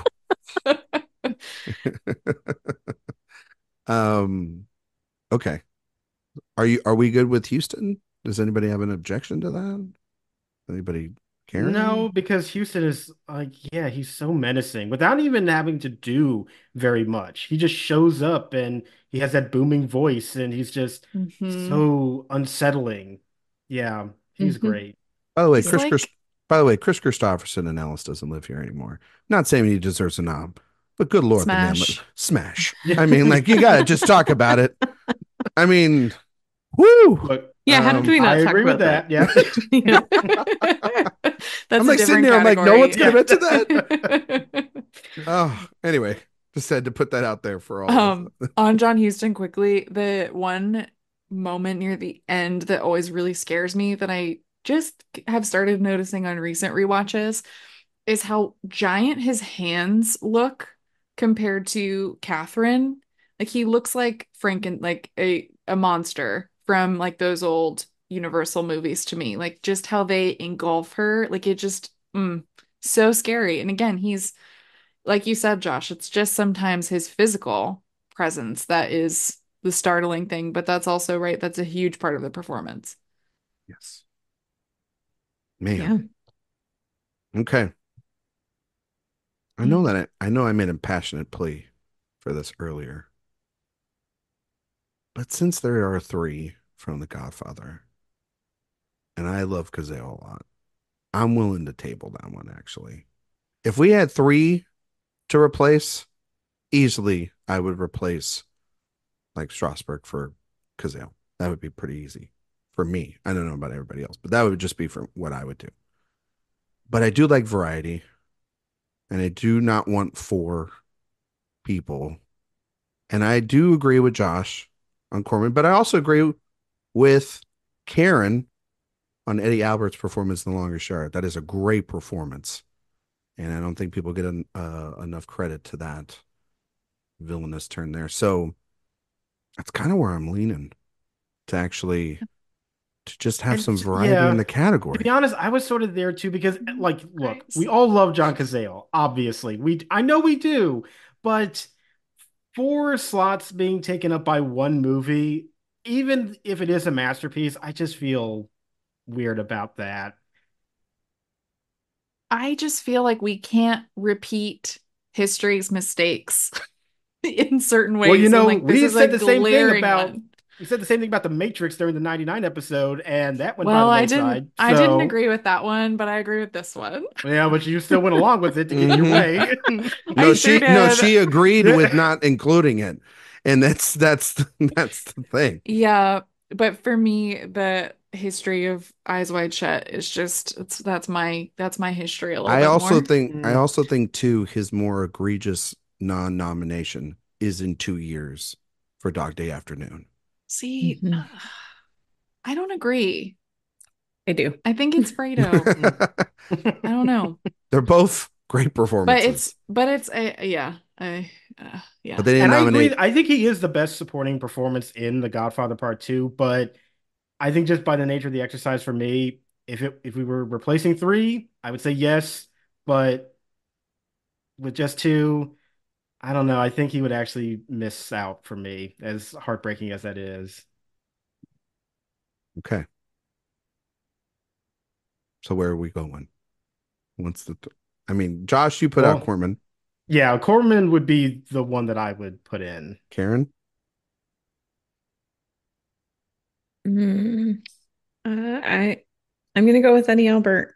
Okay, and Sophia, I'm assuming you're going with Kazale. Kazale. All right. Oh, great.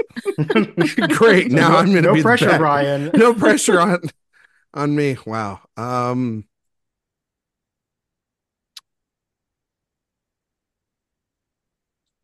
You know, we gave the screenplay nomination to Blazing Saddles, and I do agree with Karen. I don't want to just be top heavy, and I do love Eddie Albert's performance in The Longest Yard.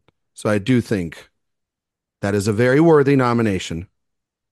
And I think I agree with Corman. I agree with Cazale. They're fantastic. If we were doing a complete makeover, they would be in. I'd be kicking out a lot of I would probably restart the category. To be fair, maybe not De Niro, but yeah, I'm gonna go Eddie Albert, The Longest Yard. So it's good. That's good. Yay. It's a damn good performance. Damn good movie. Um, Now I have to give a winner, and that's different because I'm going Houston. I'm going Houston. I am too. I am too. Okay, that was easier. Although, if Ryan, if you had picked Corman, I Corman? actually would have Yeah, voted I for knew. him. Yeah, I kind of Yeah. figured. I mean, that's a kind of an iconic performance, and just the way Mhm. he slithers his way into that Yes. movie Mhm. is what makes it so terrifying. Not And a then lot of screen the fine, time, but so much impact. so Yeah. much impact. The ending of that movie.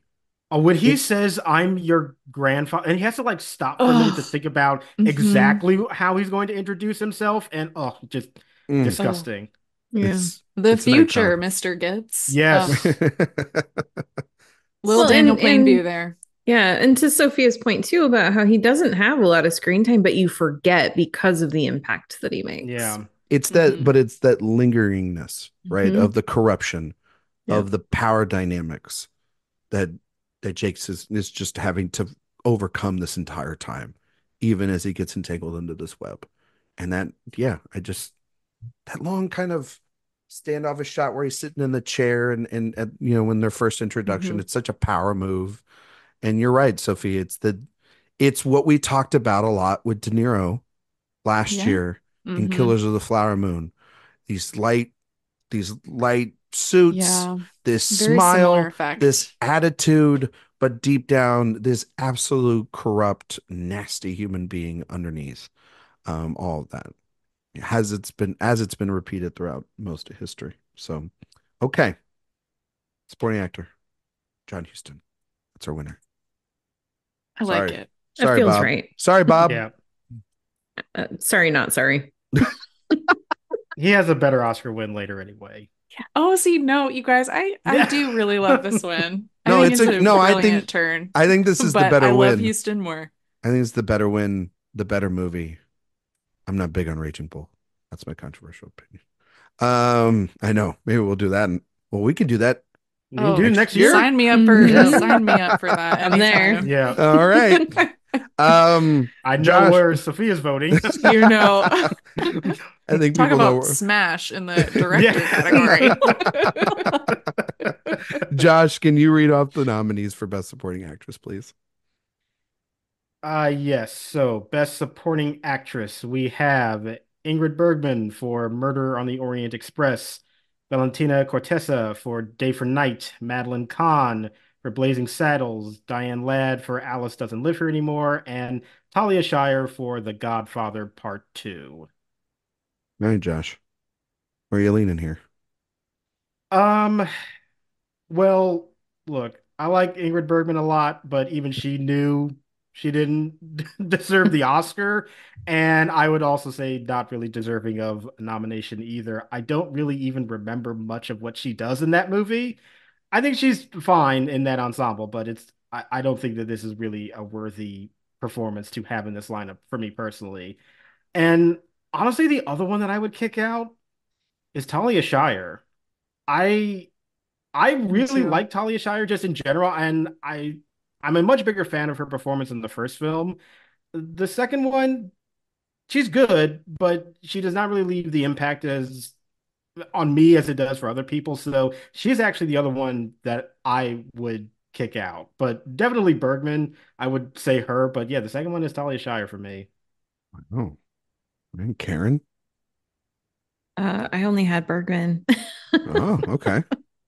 All right. I mean, obviously I will go along with whatever you guys vote, but I think Talia Shire in this one, really, I like the evolution of the character from where we see her in the first film, how now that she's kind of freed because of her divorce and everything, she's just and her father's gone, and just the way that she's kind of gone off the deep end in a totally different direction. And just in the beginning when we kind of catch up with her, and her mother is like, you need to go see your children, over and over again, and how she's just kind of turned her back on everything that made her the perfect stereotypical wife and mother, and just getting to see it's not even really a progression for her. It's more of a regression. I think she sells it so well. I think it's a beautiful performance. Yeah. Sophia. Yeah, it's hard for me because I was a little torn, I guess, of who the second person to kick out would be, because Ingrid Bergman, like we've said, goodbye. Love her too, but not here. And my top two are Madeline Kahn and Diane Ladd, so I really wanted to keep both of them. But then after that, I'm kind of up for whatever you guys decide. However, if you feel really strongly, I don't feel, I think, as strongly about Valentina Cortese or Talia Shire, I would say. Although I do find her role in part two to be an improvement in the performance to the first part. And I don't know, I do enjoy her big scene in the movie. I feel like it is, I don't know, it's essential for her to have after what she's been through in the film and in The Godfather. I think that I would take out Cortese and Bergman. That would be where I would go. I I just think Talia. Oh, sorry, Karen. Go ahead. No, sorry, go ahead. I just think Shire's performance, and I do agree with you. It is an improvement from, hey, all these plates and shit. Just break it for a scene. Kind of. Like that's But her she's young final and scene with Michael in the first movie, I just I don't know. she's This is also going to be a young. theme of me saying I prefer Godfather 1 to Part 2. So that's also just a little bit of a spoiler alert for Okay. my feelings I about the mean, rest of these movies too. to be clear, I do too. I think that Godfather is overall a better film, but I also just think that in a film in a movie that has so many well developed, really defined male performances. I mean, we could have had an entire supporting actor lineup of men from The Godfather Part Two. I think the fact that we also do have we have two women here, but particularly I think Talia Shire, her character really also getting to be something with depth and substance in this very heavily male dominated film deserves to still be recognized. I think that her scene that she has with Michael uh, at the funeral is it's like, to me, her quote unquote, I guess, getting her act together, growing up, but it's also her acceptance into, obviously she knew about her father's business, but now her brother's business is much even more dangerous and sadistic, and she has to pick a side between her brothers at this point, the remaining members of her family. And it's obviously for survival purposes, but there's this, I don't know, there's this, when she says, I want to take care of you, Michael, she's wanting to take care of essentially the devil at this point, because that's all she has left. You don't see the guy that she was with at the beginning of the film around anymore. You don't see her children. She's trying to take care of what's left of her family because her mother is gone now, and she has to step into that sort of motherly figure and grow up in that moment, much like Michael had to at the end of the first film. And I think she sells it completely well, as opposed to when we see her at the beginning of the film, where she is out of control and she's doing it in an act of defiance and realizing by the end of the film how powerful her brother is and how dangerous that could be to be on the other side. You could be slammed a door in your face and you could be on a boat, you know what I mean? Fishing for your last fish. So I think that there's a lot going on more this go round than her almost being a plot device to kill Sonny and to be for the murders of this empire, to be the wedding is all centered around her as well too, and there's not really much for her to do other than be, abused by her husband, told to shut up by her brothers. I think she really gains a little bit of agency within herself, even though it's a lie within herself to suggest that she has any power. And I still think it's out of a desperate move to survive, but that's what she has to do at the end. And so I think it's a really good performance than her work in the first film. I still go back and forth because I was always a Godfather is in Godfather over Godfather 2. And then I watched them both back to back because if I was going to do a Godfather 2 rewatch, there's no way I wasn't going to also do a Godfather rewatch. And they're just so in concert with one another. It's kind of ridiculous, I think, to pick anymore.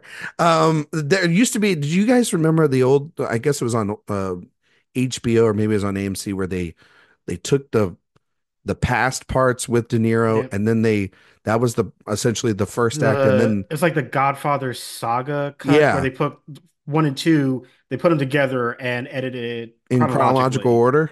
I Let me remember just, that Can I being on have that TV on? when I was a kid. yeah, I Yeah, remember that And too. There's like yeah. yeah, AMC or something yeah. like Can that. I But have AMC that on used to show 4K, old please? movies. Yeah. Can I have that on 4K? Because I'd sit down and watch No, all of that. I I'm would good. want We don't need all that. of that. Thank you. Yeah. What was the Um, Godfather Coda? I never watched oh, that, the but the death of Michael Corleone. uh-huh. I still Yeah, that's haven't part watched it three. I either. haven't Yeah. watched it, but what It's what the better coda from that time period. If Oh my to be fair, God.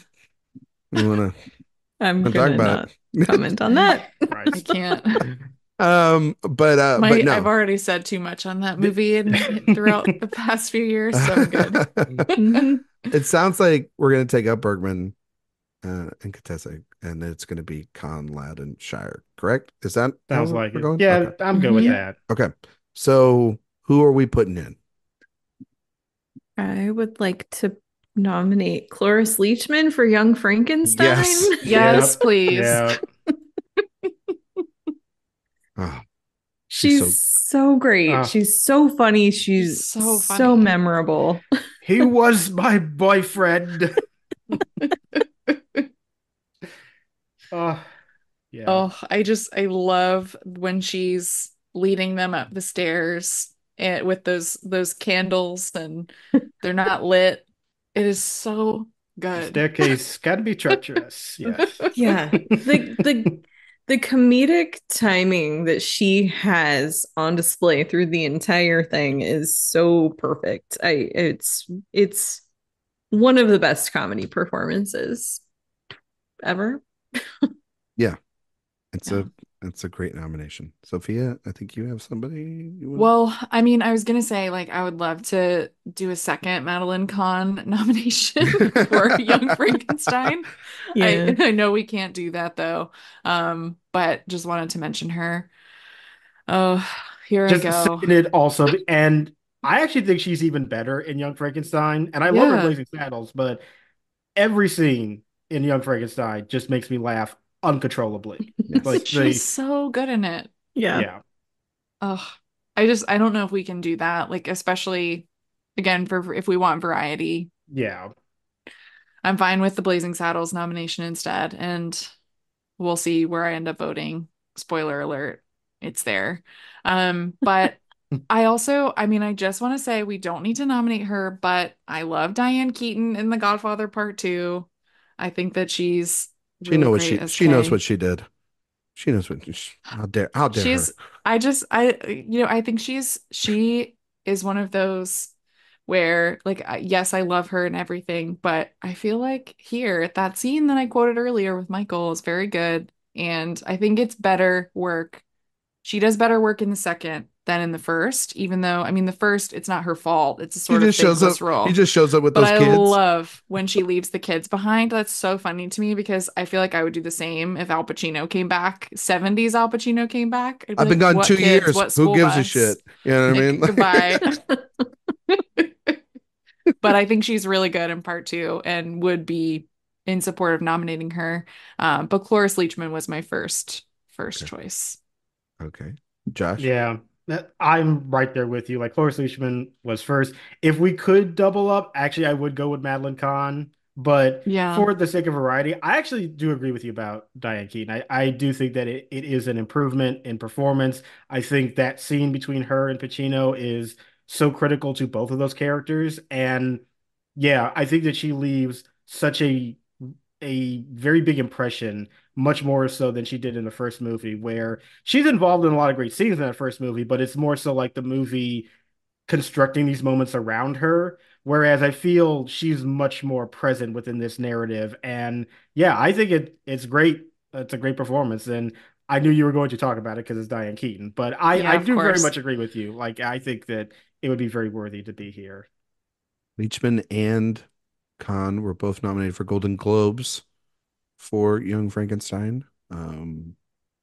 Leachman was in lead and Khan was in supporting.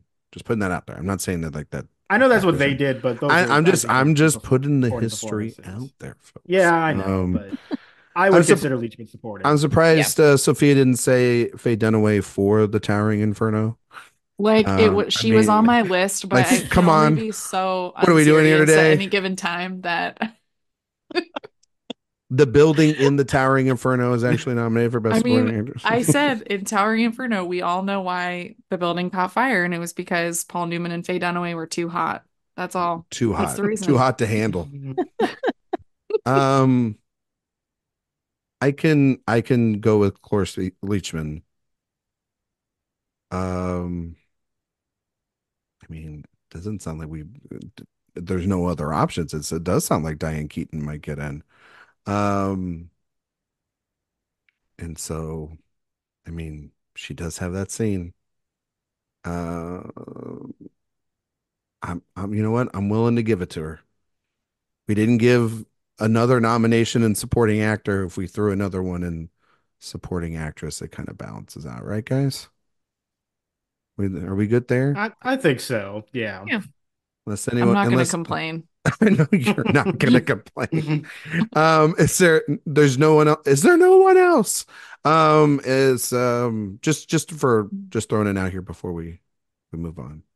No, it's a really weird win, Ingrid Bergman for that. Yeah. This Yeah, as I I said, think even she she won on knew. star power. Yeah. Hmm. yeah, she did what Fred Astaire was trying to do, right? Hmm. Especially. Okay. So Cloris Leachman and Diane Keaton, they're in. Who are we giving it to? I mean, it's pretty easy for me.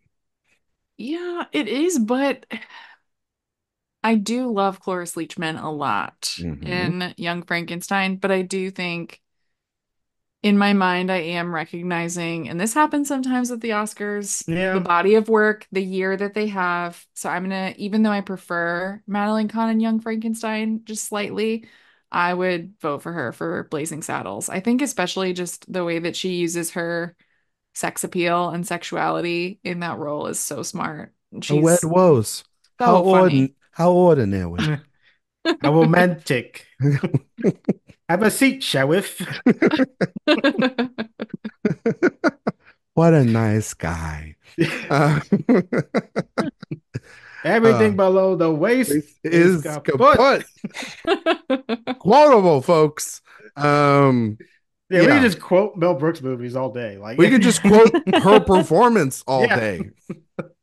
So I was Byron and Shelley and Jump on Your Belly. Yeah, that's just great.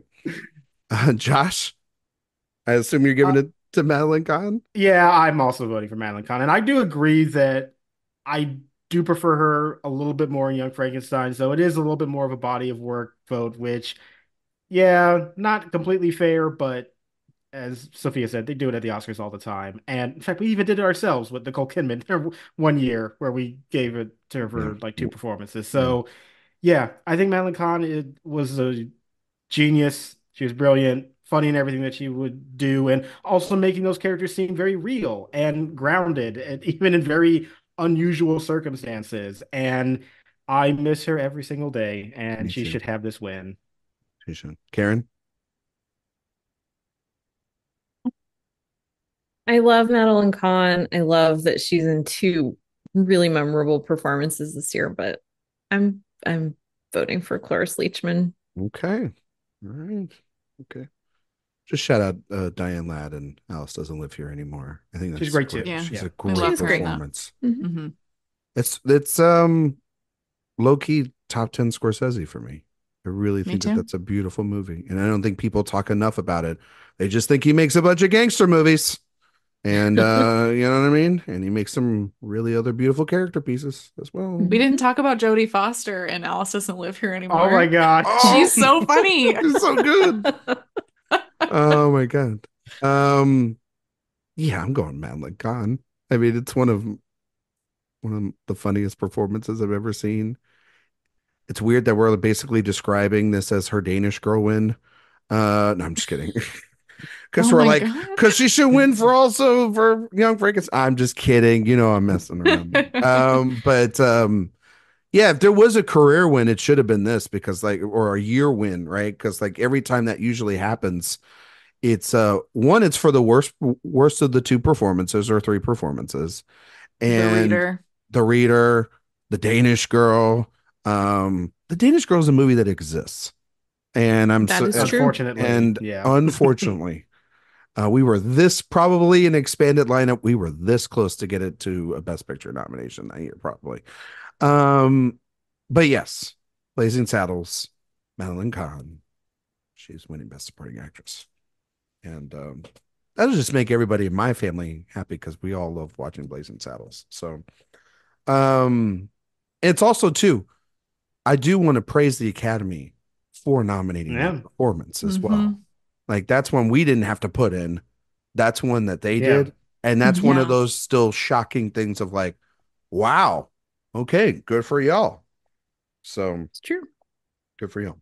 Karen, Yes. guess what? What? It's Best Actor time. Okay. Can you read the nominees, please? I will. The nominees for Best Actor are Art Carney, Harry and Tonto, who also won. Albert Finney, Murder on the Orient Express. Dustin Hoffman for Lenny. Jack Nicholson for Chinatown. And Al Pacino, The Godfather Part II. I would respectfully disagree with the Academy. Only because I haven't seen the movie. Probably not only because I haven't seen the movie. Even if I saw it, I'd probably still disagree. However, yeah, I will take it from your friends here. You would. I will move to remove Art Carney and Albert Finney. Both. Should I say who I would include instead now or wait? We can. I mean, I assume, is this what everybody else is taking out? This is what I'm doing too. Yes. If we had Yeah, absolutely. Like, I like the honeymooners, but that's not good enough reason to keep Art Carney here. No. And Albert Finney is fine in it's Murder on the Orient too much Express, on the but accent, too much on yeah, the accent. It's a lot. well, Yeah, I know it is, but it's a lot. Um, so, um, it was between Finney and Hoffman, obviously, but I thought Hoffman's performance is just a little. It's a I think he's still very good in Lenny, though. shorter movie too, so that helps. It's There the is type. that. That's the tiebreaker. Yeah, no, I think Hoffman as Lenny Bruce, it's a great performance. It really is. I don't love the movie so much, but I would not take that nomination away from him. Okay. So now we're up to our replacements. Karen, do you want to go I ahead? think it is a travesty that Gene Hackman was not nominated for the conversation. It's Yeah. such a great Yeah. performance. It's so like I mean we talked about how there's a lot of silence in the film and it's a lot of him spending time by himself or very isolated, listening in on other people or going through this this story very much. Even when he's with other people, there's this isolation that he brings to every scene and he just does it so perfectly that I cannot believe it didn't get nominated. Okay. Oh, do you have another one? I oh, it's how do I narrow it down? I have a lot for Okay. actor Well, we can. actually. All right. Yeah, Well, me too. we can go around and just do one real quick. Okay. I mean, Sophia. Um, I I love Gene Wilder in Young Frankenstein. I feel like I for Mhm. he also never had a Best Actor nomination. I feel like it would be fun to like consider another comedic performance. He's very over the top in it. He's leaning into that mad scientist idea, but I feel like it's just when we think of Gene Wilder and in his collaborations with Mel Brooks, this is the one and the performance I think of. Josh. I mean, Gene Wilder was going to be the other one for me. I agree with everything that you said. I do think that it's kind of like the it has the veneer of being the straight man, but obviously he still has very silly moments too. But I think he balances it so well. Absolutely. The other name I was also thinking about was Peter Falk for A Woman Under the Influence, which is a movie that I do not love as much as other people do.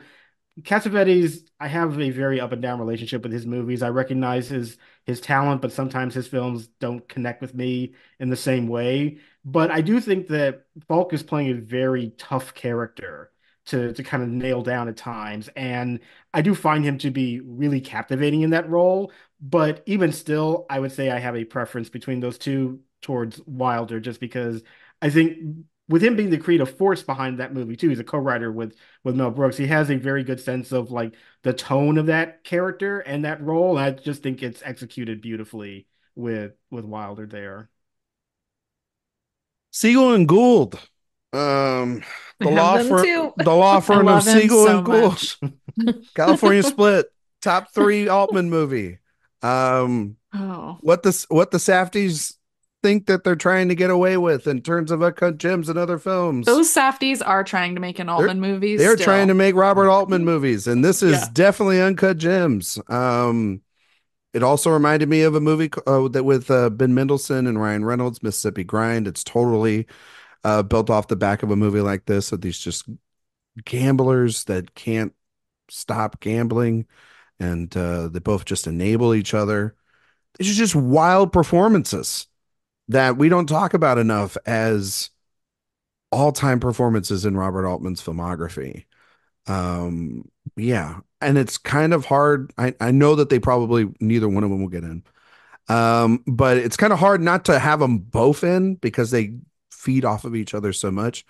I would probably lean more Siegel than Gould, and the reason why is because of the ending of that movie and the way that it is all on his shoulders of just just dread and um the anticipation of if they're going to be able to land these intricate uh, these intricate uh, gambles that they have at the tables there at the end. That whole sequence when I first watched it, which you can, by the way, you can see the film on Amazon Prime Video, and it would be a great recommend. Under 2 hour movie. Gotta love that. And yeah, I was just on the edge of my seat. It's probably one of the most tense films I've ever watched in my life. So I would uh the the duo of Siegel and Gould from California Splits or Split. Don't put the S. I always end up putting the S and I shouldn't. It's just California Split. It's singular. You're like a Um Midwesterner with a restaurant. there you go. um Anybody else that you guys want to consider? I would also like to just mention and share my appreciation for Giancarlo Giannini in Swept Away. I Mm. think that that is again, it's a comedic performance. He plays this guy who, I mean, in the film, it's this rich woman who ends up stranded with this like crew member from this boat who is working class. He's a communist and very vocal about his opinions and attitudes, and the two of them end up stuck together for a long time. And just the journey that they go on together, but the way that I mean, they get so mean to each other and he commits to it so well. And he's so funny, but also you really at times feel for him and the situation that he's in. So he manages, even when he's being really horrible and mean, he just manages to bring this heart to the role too. So even when you don't want to root for him, you can still be on his side and kind of be along with him. So I just think that that's such a great performance too. Anybody else? Sophia? We mentioned most like all of the big ones that I had. Elliot Gould's was my other one. I mean, Hackman, it's hard, I think, to look at this list without Hackman and come up with many other people to include because that's just the one performance that always jumps out at me as one of the greatest all-time Oscar snubs. I'm going to throw another name in there. This is probably, I don't know if you guys watched this movie in prep for this. No one's going to mention this other than myself, but it is worth to note. Dirk Bogart's performance in The Night Porter, which is a movie that is terrifying to watch. And I watched it on Friday night at 9:30, and I can tell you that was not the right move. But he plays uh, this sort of sadistic former ex SS officer who becomes a night porter at a Vienna hotel, and his one of his former um, projects, I guess is how they say it in the film, who was a survivor of the concentration camp, played by Charlotte Rampling, enters back into their life, and they sort of go back to how they were having this weird relationship between the two of them, where it's inappropriate, romantic. I mean, it's a very shocking film, obviously, The Night Porter. His performance in it, though, is shockingly great for the subject matter, which is on paper, very bad. But it's dancing line between having someone have to face the demons while also still drawn to those sadistic qualities that got them in this place in the first place. And there's a lot of obviously cover up from the war, where all these people are just trying to make sure they're not going to tribunals and all these different other things as well. Um, it's a very good performance and one that I wouldn't say you give it a nomination today. I just wanted to put it as an honorable mention out here. But it's definitely one that if you're inclined for some shocking cinema, it's still very shocking this many 50 years later. So it's on the you can watch it on HBO Max or Max, however you want to call it, or you can if you're really bold, next Criterion sale, you can buy it for 50% off. And it's a conversation piece for sure. Um, But I think Gene Hackman is the person that we're all going to put in here. And then we have to put somebody else in here. So who? I mean, Wilder's not a bad pick. Um, Double the jeans. Double the jeans. Um, I do think I That would. took me a second. I'm sorry. Yeah. I was like, what? What? Oh. Huh? Anybody else other than Wilder? Still last second again to just kind of push real quick. Throw Art I mean, Carney back at I'm all for Wilder. Yeah, those are my two. Mhm. Karen. All right. Yeah. Sure, we don't want to throw Art Carney back in. No. Okay. Just It's put not what you want. All right. The double jeans. All right. Awesome. Presented by Levi's. They're here. All right. Let's do this. So we have Gene Hackman, Gene Wilder, Dustin Hoffman, Jack Nicholson, Al Pacino. This just sounds like a better lineup Yeah. already right there. Yes. Okay, Karen, who are you giving the win to? Oh man. I have to go with Pacino. I think he should have won for this movie. Ooh-ah. Anybody want to give their best who-ahs? No? Oh, No. God. No. Okay. Well, I tried. Sophia. Oh, yeah, this one's so tough because I mean, you could say It's Jack.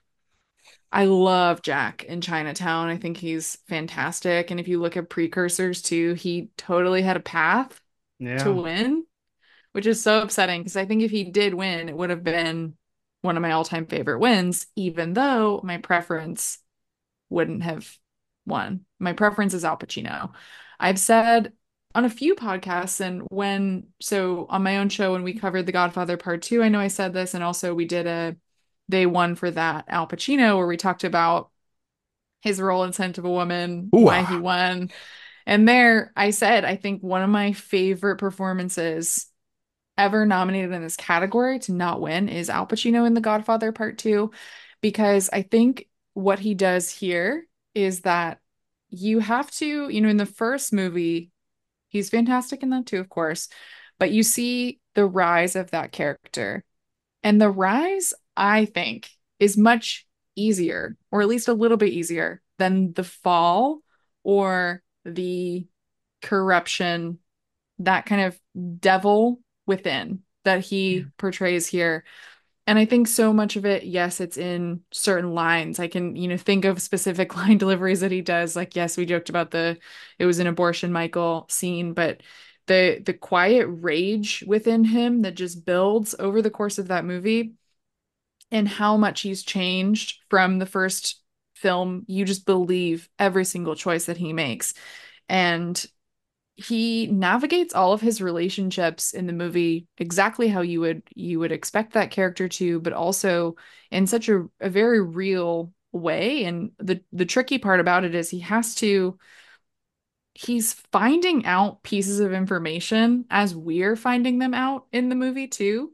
And he communicates that so well. We're let in on that secret sometimes at the same time as him. So when he's talking to Hyman Roth, or when he finds out that Fredo has betrayed him, and we hear that, the line about Johnny Ola, and we just see that rage and sadness fall across his face. Even like the fact that Michael doesn't drink, and when they're ordering the banana daiquiris, like there are just scenes that I go back to that I just think like this is a masterclass in dramatic acting. And I think for me, it's the best performance in his career. And he has had so many incredible performances, especially in the 70s. But that is my little speech about Al Pacino and why I think he should win and why I would have voted for him. In time. No, I'm just kidding. She You said to think that do was it. long? I Wait know, till the right? next category. I know. Josh. Okay. Well, here we go. It is very tough for me. And for the very longest time, I was on the Al Pacino train. And I think that everything that Sophia said, like, just like copy and paste, I think it is amazing work. But I gotta say, when I rewatched Chinatown, I Yeah. was actually much more impressed with what Jack Nicholson was doing than I remembered previously. And I think it's because that is a character that on the surface just seems like he's bumbling his way into all these different situations. But I think Jack is actually doing something really interesting in that role. I think the way that he also discovers information and has to change his tactics and how he is playing off against all these other participants until he gets to a point when he's trying to wiggle his way out and he can't really do it. And but you can see that desperation of him still trying to be in charge, but when he realizes it's not anymore, and then you get to the end when it's just completely gone from him and he's just in this rage and confusion. I feel like it's a much more complicated performance than you might assume just on the surface. And as much as I do think Pacino is incredible in The Godfather Part II as well, and I agree with a lot of the layers that he's got going on too, there was something about Nicholson that really attracted me this time. So I am actually going to vote for Jack Nicholson. It is no disrespect to Pacino, and I think that he's giving an incredible performance too, but I really love Jack in Chinatown, and that is my winner now. The one thing about Jack that I really loved when I rewatched it a few months ago again is that the other tricky thing he has to do is he has this past that we are unaware of, that we only find out little pieces of information kind of as he decides to bring them up, like when he just says as little as possible. And you know there's something there, but we aren't let in on that. But he brings the weight of something that he can't escape, but also that he's actively trying to avoid in every scene. And I think that's also something that's so hard to do. I don't know how to do that. And I feel like he's pretty brilliant there too. So I love them both. By the way, I forgot to mention, folks, before I say anything about these two performances, that Sophia also has an amazing piece that is up on the website from this past year about Chinatown tying back into Double Indemnity. Yes. And Thank I you. think that everybody should go read that. So see, That was a great piece. everybody's Thank already you. been writing all these pieces this year about these movies. We love It's like we were these movies. preparing. It's like we were Yeah. preparing for this. I think that it's Pacino. And here's why. Multiple reasons. One, if you give him this win, I don't have to see Son of a Woman win. And then Denzel Washington has a damn Oscar for Malcolm X, which is one of the greatest performances of all time. This is one of the greatest performances of all time. It nullifies all that out. Hopefully, you hope. You never know. I think that Nicholson's performance here is great. There are maybe 5 or 6 other performances that I love just as much, if not more. I love Jack. Jack is like one of my favorite actors of all time. So it's like, I was telling Sophia this. I watched Reds a couple months ago, and I think his performance in Reds is like a perfect performance. He's You so know good in my that favorite movie. Jack performance. And He's so good. I mean, obviously, I mean, The Last Detail or Five Easy Pieces or, Dog this Day Afternoon, Dr. like, Well, no, that's that I'm talking oh, about. sorry, yeah, Yeah, never yeah. mind, yeah. And Pacino, though, to move over to him, yeah, like I do think Dog Day Afternoon is the best performance Al Pacino's ever given.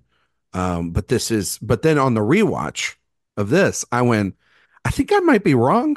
Um, because when you watch them together, Sophia's absolutely correct.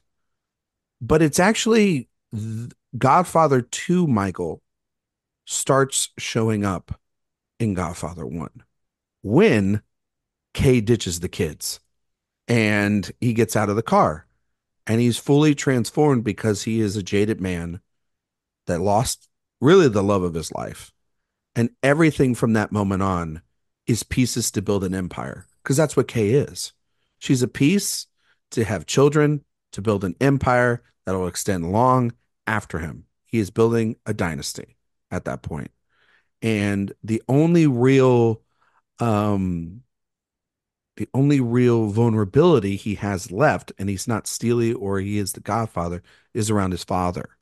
And that's why that scene is really it is the passing of the torch of this family. It also is the last time Michael has any sense of that person that we saw at the wedding, where he is the outsider still, you know, but he's now having to take care of everything for his father.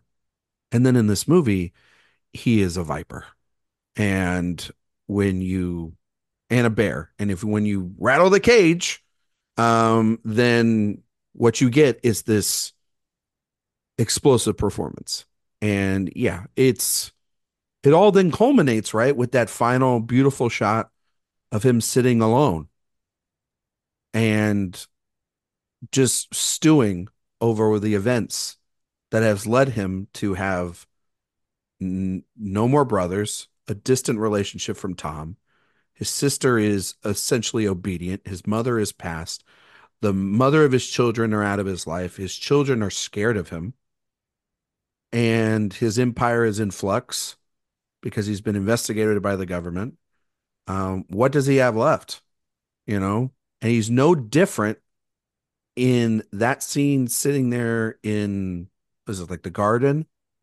It's no different there than when he told him that he's going off to war and they all go and meet Brando off screen, right? Vito off screen when he comes home and he's sitting there at that table by himself.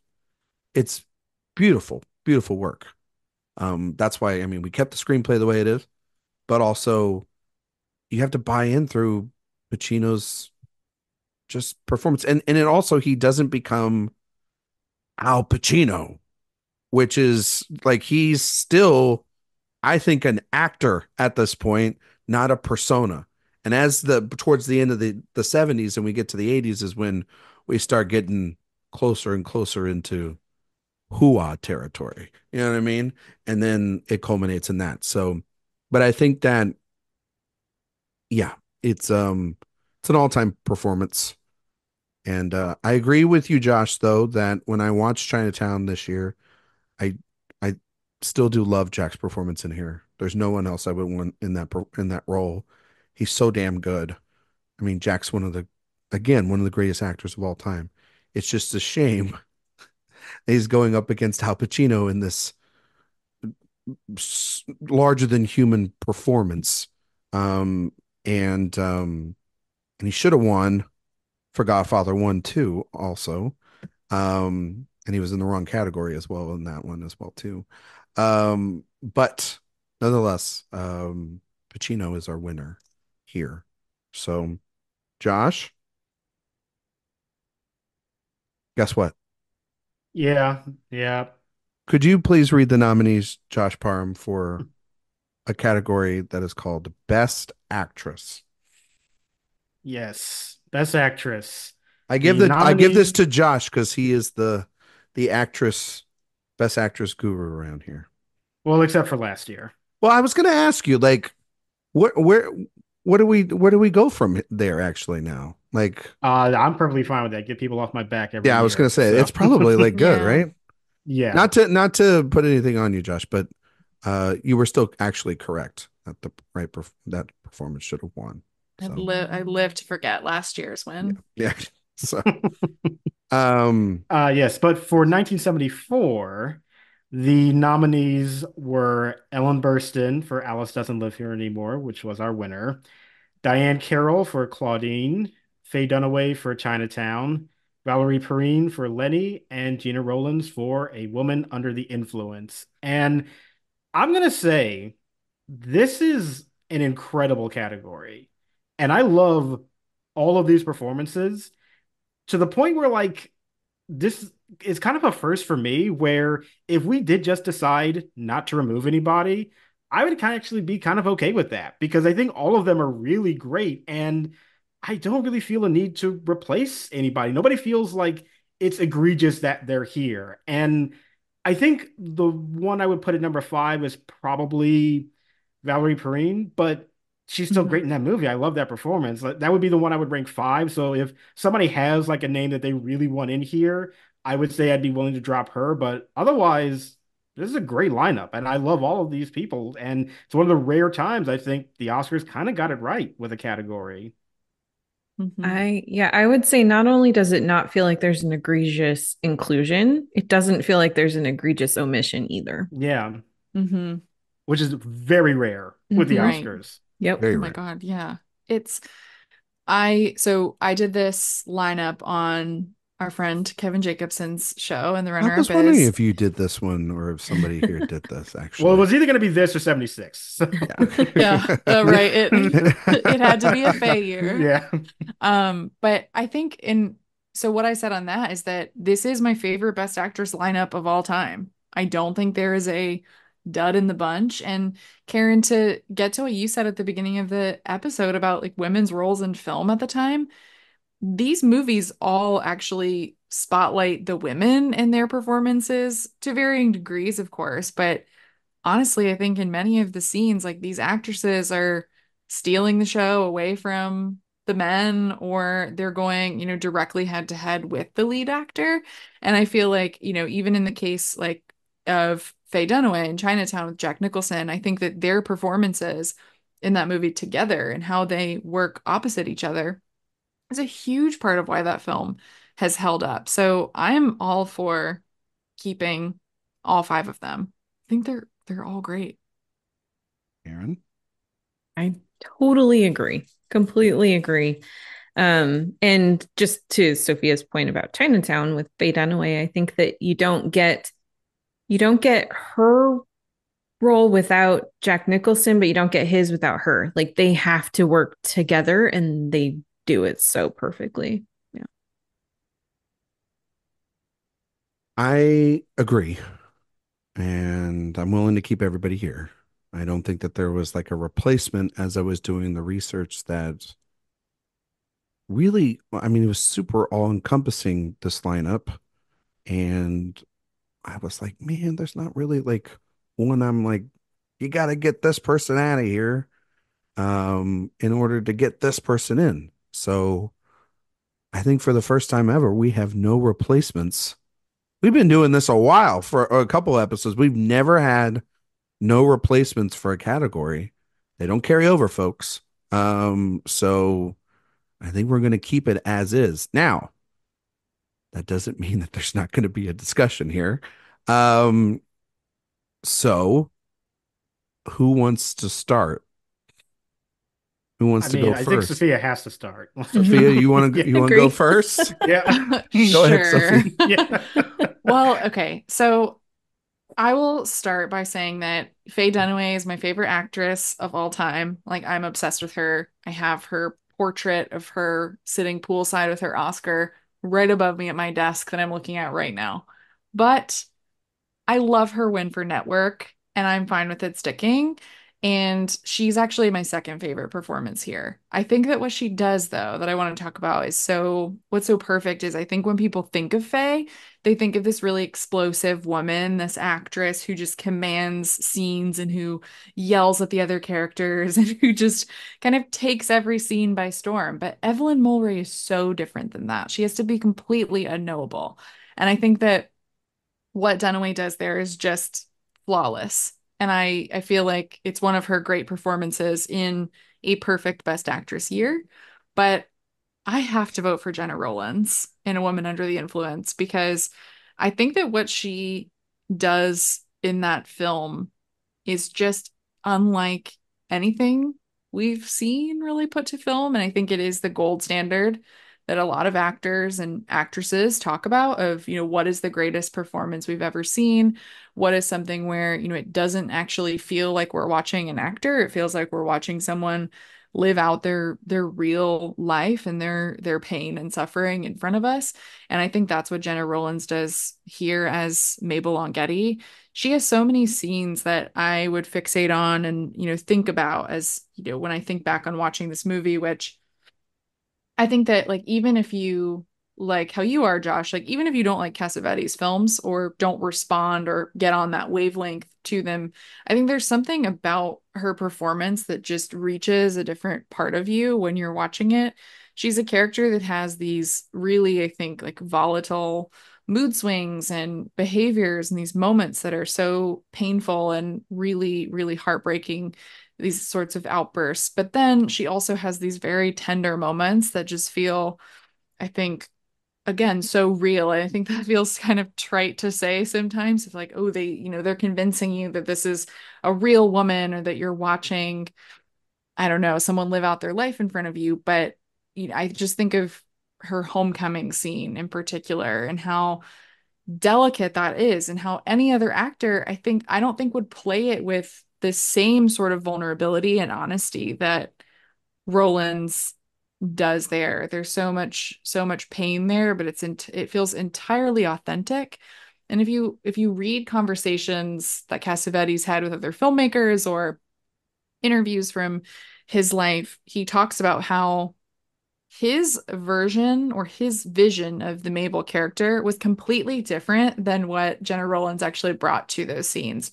And she sort of trained him on how to view that character because she brought a complete vulnerability to it. And he said specifically that she removed pettiness from the character. He thought that that was something that the character would include, that she would include for the character, but she totally removed that. And by doing that, that just made every scene better and more vulnerable. So, yeah, I could talk for hours. Again, if you want to listen to me talk about this performance for a very long time and you want to hear Kevin and me almost start crying live on a podcast, you can go listen to that. But yeah, it's a fabulous lineup, but she does sit above the rest. I think if I had to rank them though, and I know Burstyn's a good winner, I would actually go Rollins, Dunaway, Diane Carroll, Ellen Burstyn, Valerie Perrine. All right. Karen. Yeah, it's for me, it's definitely all about Jenna Rollins in this lineup. I think I completely agree with everything that Sophia just said, and I would just add that I think that it's a mark of a good and smart director especially when you've got a man writing a female character that is so fraught and so delicate, and allowing her the freedom to shape that character in a way that feels more fully lived, fully crafted, and not just to be precious with the character that he wrote and expect her to do exactly what he put on the page. I think that that's really a great sign of a good director and actor relationship. And it's giving her that freedom is part of why this feels like such a perfect performance. There's not a lot of spite and mean spiritedness in it. It's you really do see this fragile woman who has so many expectations put on her, expectations that she puts on herself, and then watching her just kind of crack under that pressure but still have this love and empathy for the people around her while also trying to figure herself out. Um, it's incredible. It's incredible work. And I think this performance coming at the time that it did in 1974, when, women are fighting for the ERA, and so many things are happening in the world, and there's so much pushback against the feminist movement that we saw in the 60s, and just seeing this sort of kind of opening the door of allowing women to be complicated and messy, and it's so perfectly conveyed by Rollins. I think it's really truly a gift of cinema. So yeah. Josh. I think Rollins is incredible in A Woman Under the Influence. But as I said, it is a movie that I have wrestled to connect with. And, it's one of those situations where it's a movie where I sit down and watch it and I can kind of feel myself being forced to say that I think it's a masterpiece when I really kind of don't. And that's just my personal taste. Like I just can't like everything. I've tried with Cassavetes, just I have immense respect for him and the collaborations that he did with Rollins. And I think what both of them did were great. And I love her performance in it too. But for whatever reason, it just does not get to me on the exact same level as it does with everybody else. So even though I do love her a lot, she's actually not going to be the person that I would vote for in this category. The person I would vote for is Faye Dunaway. Oh, Yeah. I think that that is, like Nicholson, a very complicated performance, and one that has so many layers to it, and ones where she is constantly having to present a different side to herself to so many different people in these situations, and it has to change on a dime. And as that story goes on, she is another one who loses control of how she can present herself. And it starts slowly at first, but then as the movie goes on and the cracks start forming, it she's still so captivating, but you can sense the danger that's surrounding her until she completely loses it at the end, and it's so tragic. And I think that it is another performance that throughout the years I was a little dismissive of. Like, I knew she was always good, but I just sort of felt like, good, but kind of just a part of the whole. But I think there's actually so much more going on with that performance than I initially gave credit to. And it is just a little bit more impressive to me. I won't lie. So I feel like this is a way to make up from the last episode where we took away Meryl Streep's Oscar for Kramer versus Kramer. I gotta get back in Sophia's good graces somehow. So yeah, this works. yeah, my vote is for Faye Dunaway for Chinatown. I just want to say, Josh, you said you can't like everything. I would say you can like everything, but you don't have to. And that is the beauty of art. It is not Yes, objective, it is subjective. So Yep. exactly. Very true. Awesome. Josh trying to get back in good graces with Sophia here. Love to see it. I love it. And the thing about Faye, one more thing that I will say about that performance is that she is the one, I think, on rewatch where if in another actress's hands, if you have a twist with a woman, and I wrote this in the essay I wrote too, with she's such a twist on the femme fatale that you expect so much going into the movie. You think you know her, that when everything changes, you start to realize the brilliance of her performance, not just the brilliance of the movie, but what she's doing.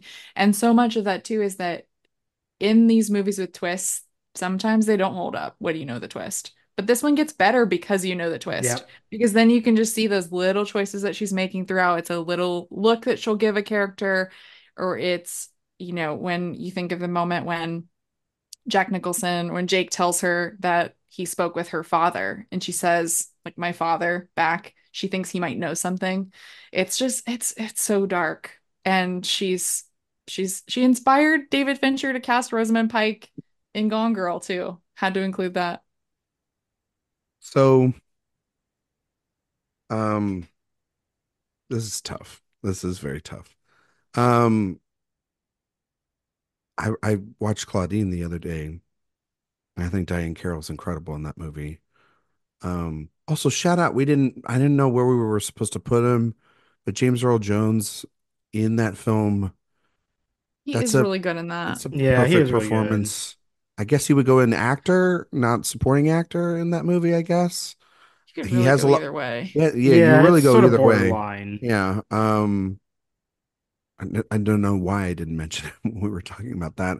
Probably because Carol's performance just kind of Yeah. shines over everyone in that movie, along with that Yeah. wonderful music from Glass Night and the Pips.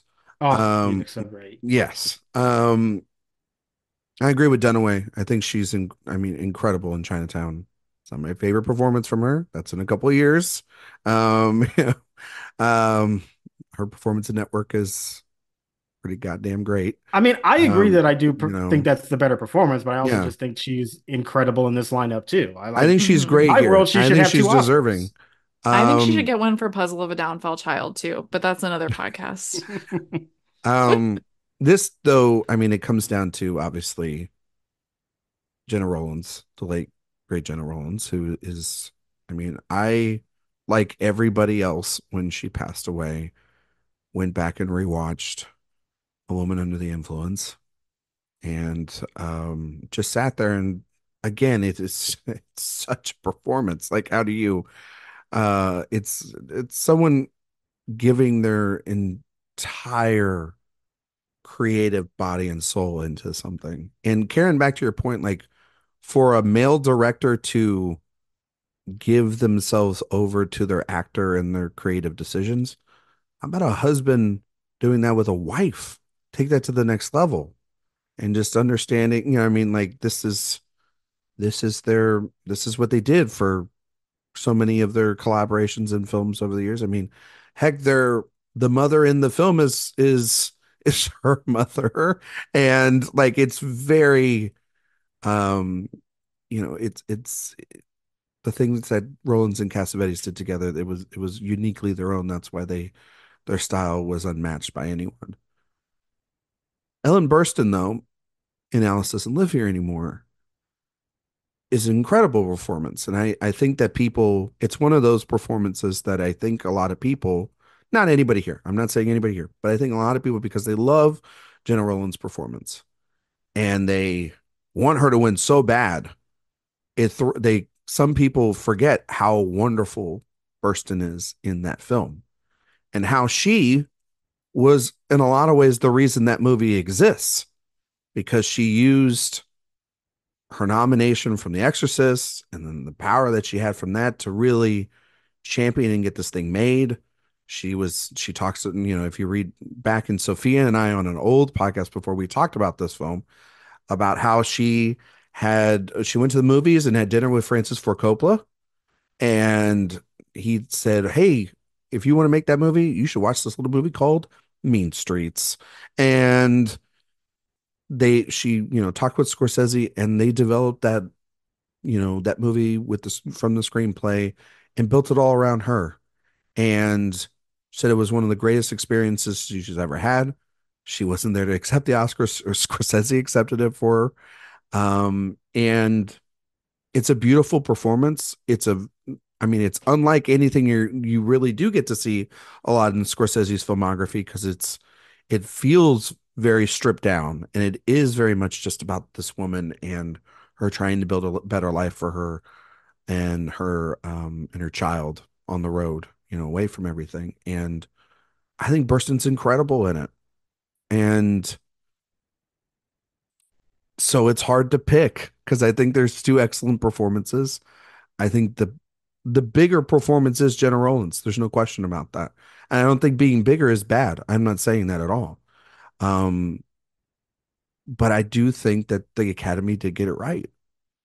And I do think that Ellen Burstyn is the right person to win this Oscar. And I know that that's controversial to probably pretty much everyone online. But I don't know. There's just something really, really beautiful about that performance that I think about. And I think about it a lot. Weirdly, when we did that Scorsese filmography deep dive, Sophia, that was the film that I kept thinking of. It was that and Silence were the two films that I kept thinking about as, damn it, this man's a genius. But it's also carried on the back of these lead performances that are unlike really anything else in the actor's filmographies, that being Andrew Garfield's role in Silence, and this being Ellen Burstyn. So I know Jenna Rollins is going to win this, because Karen and Sophia voted for her. And so, but I did want to give then my vote to Burstyn, who I do strongly believe is and I don't think that it's a bad win. I think it's a great win. And it just sucks that it came at the, in the, Rollins is one of those where it's like, it sucks that both of these two exist. I would have voted for Burstyn, but I understand completely why that performance from Rollins wins. I mean, it's an incredible performance. So there are no bad options in this there's no, lineup. No. well, maybe one. I mean, She's still good in that movie though. Like And I Lenny? like her more than I know you're yeah. Yeah. I like her more than Dustin Hoffman yeah, in that no, movie for actually. sure. Like Yeah. she's the heart of it for me. Yeah. Even though I think I think you could also make the case that She's like she's borderline borderline Yeah. supporting. Yeah. But I really do genuinely love all five of these. So no, I do. I know it's tough, because I Yeah. will, and The there's reason all I would definitely make the argument that Valerie is lead, though, is because so much of what we're getting from the story is from her perspective. Yeah. for sure. Rollins is our winner, though. Yay, as it should be. I'm not complaining. I'm not complaining either. I Great think it's a winner. great performance too. And you know, I know other people would probably give it to Ellen Burstyn for what, like Requiem for a Dream too. Not me. Not me though. Nope. No, that's why No, I'm happy. no. That's why in reality, I'm happy that she has it for this film. Yeah, Right. Academy got it right that year, in my Yeah. opinion. Really? No, yes. Okay. All right. Sophia, Best Director. Okay. At that This is time, a great lineup. it's pretty good. Not controversial at all. No. Josh, are you ready? Yeah, I know. Okay. So our winner, we had Francis Ford Coppola for The Godfather Part II. The other nominees were Roman Polanski for Chinatown, Francois Truffaut for Day for Night, Bob Fosse for Lenny, and John Cassavetes for A Woman Under the Influence. Gotta say, love the Cassavetes nomination here. It's so inspired. Yeah. Because that movie it's like what we talked about with all that jazz. It's like, you know, it's built off the back of a great performance, but clearly a director's vision at the same time to kind of corral it and bring it all together. Um, and, Great. and, but yeah, I mean, where are you going here, Sophia? In terms of like who to cut, my fifth place here would actually be Bob Fosse. Mhm. And I'll save my replacement conversation for later. Um, that's really the only one I would cut.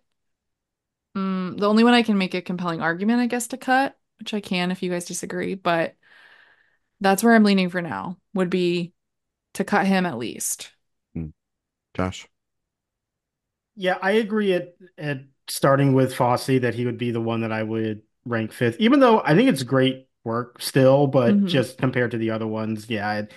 And there is definitely somebody that which I feel like we are all going to maybe agree with in terms of who should also be in this lineup. But yeah, Fosse. The only other one for me is Truffaut, just because Day for Night I like. I'm just not in love with that movie. I'm not really attached to it, Mhm. but I know that is a favorite of a lot of people. So I would be for him staying as well. I'm just more so like either way, it doesn't really matter for me. The other three are definite. They have to stay. I agree about that. But Fosse and Truffaut, if we want to get rid of two, those would be the ones that I would say. Aaron? I would only get rid of Fosse, and there's only one person I think is missing from this lineup. I am 100% with Karen. I would get rid of Fosse. I keep everybody else. I watched Day for Night yesterday. It's a good movie. Mhm. And It's good. I just don't love it, is the thing for me. Like I like it, I'm just not on the love it territory like a lot of other people I are. like the direction of it much more than the screenplay of that movie. It's And I really well think directed. it's really Yeah, well Yeah. it directed is. and put together. And obviously like him getting his flowers, I wouldn't take that away from him either. Yeah. And then the other three are the other three. I wouldn't get rid of Yeah. them. It's Exactly. not happening in a million years. Who would we replace then Bob Fosse with? Mel Brooks. Mel Brooks? That's who I would do. Yeah. Okay. For Young Frankenstein specifically. Young Frankenstein. Okay. I like the Mel Brooks inclusion. I just to add another option, we're not going to go for this. It's more of just an honorable mention to give him the Steven Soderbergh treatment of nominating Francis Ford Coppola twice because I love the direction of the conversation too. But that's probably I would say a less popular choice. And I'm fine if we want to just stick with one. Love Mel Brooks. Also, obviously for me, Robert Altman for California Split. um, John Gillerman for the Towering Inferno. Um, Honestly, like there's a world where he could have shown up here. It's Yeah. kind of weird that he didn't. Yeah. He would have been one that I'd taken out, with all the below the line and then also getting Best Picture, getting an actor Mm. nomination in there, it's very strange that he was not nominated for I director. wonder if it's because there is a credit of like action scenes by I think Irwin Allen There's Mm. like another credit Mm. for the action, quote unquote, sequences, and maybe that was a little messy to determine who actually has directing credit on the movie. Hmm. That's a good point. Um, I'm totally kidding. Wasn't ever gonna. Well, yeah, I mean, obviously. Um, I agree with Robert Altman. Pakula's direction in Parallax View is fantastic as well. That is someone I would definitely consider. I know I've been kind of the biggest champion of it, I guess, today. But BAFTA nominee uh, Martin Scorsese for Alice Doesn't Live Here Anymore. Um, it's pretty great Hmm. direction for him in that movie, Totally. and so I would totally consider him. Obviously, Robert Altman, and then John Waters for Female Trouble. I mean, like that's again another just impeccably directed film Hmm. from Waters as well too. So there's a bunch of people that I would consider, as well as Mel Brooks for Young Frankenstein. I think that that is uh, like a real directorial achievement from Brooks. And not to say that Blazing Saddles isn't. I just No. think that that it kind of is more on the back of Artistically speaking, I think it is his yeah, best Hmm. achievement. yeah. Yeah. From the direction standpoint, I think it's Young Frankenstein. I think from the screenplay, a little bit more, it's Blazing Saddles. Overall, it's a hell of a year from him. Not taking that away from him. Yeah. That's who also I would consider there as well. There's way too many people I would consider Hmm. for director Yeah. right now. I Um, mean, if because for me, when I was thinking about two names, my two were Mel Brooks for Young Frankenstein and Coppola for The Conversation. Like I would have done, the Soderbergh comparison for him. I think that what he does on The Conversation is just as brilliant. And it's so funny to watch that movie because it definitely feels like a filmmaker saying, I have just made this giant, epic, massive scope and storytelling. I just want to do something that's like a little bit more quieter and grounded to just sort of recharge the batteries. It feels very much like that, but he still ended up making a masterpiece at the same time. It's like Hmm. his downtime kind of a film is still incredible. And I think that it fits in with the paranoid thrillers that we get of the 70s, but I think with that very particular Coppola touch that still gives you a very realistic, grounded portrait with these characters, and the way that he captures that, I think is brilliant. Like I think it is just as good as The Godfather Part Two, and some days I may even prefer it slightly, honestly. I think that oh, it's an Josh. amazing work that he does on that film. Also throw out this is for Jay, but this is also because I've recently caught up with it. Wonderful film from Sam Peckinpah that came out this year, which is Bring Me the Head of Alfredo Garcia. Wonderfully mean directed movie that I highly recommend if you ever go on a Peckinpah dive. Um, yeah, just a uniquely mean film that he put together that year. Just right after Pat Garrett and Billy the Kid, this came out, and so very different vibe of this western. So okay, so we only have one spot. Throw out a ton of names. Are we just doing Mel Brooks? Is that who we're putting in here? I would be good with that because as much as I actually probably would prefer Coppola just a little bit, I like the idea of Mel Brooks being here, not just because it's like comedy, but it is recognizing like actual sort of artistic achievement from him. And as much as we complain about comedies, yeah, they don't really get recognized at the Oscars. I feel like where they really struggle is in directing. Those never get nominated for director. Like if they do break into these bigger categories, it's always writing or performances or maybe picture, but the actual direction just never seems to be an element that is appreciated. And I think that he does something very unique with this film that is a cut above the rest of his filmography, even though there are other movies that I love and that are great there too. So, yeah, I would, if we're only picking one, I would be for Mel Brooks. Hmm. He fought for a lot making Young Frankenstein, like to Yeah. shoot it in black and white, to not make it look like a 70s movie. He had so much pushback from the studio to, make it more modern and give it that feel. But he said, Yeah. like, no, I want the wobble. Like, I want it to shake. Like, I want it to look like one of those 30s movies.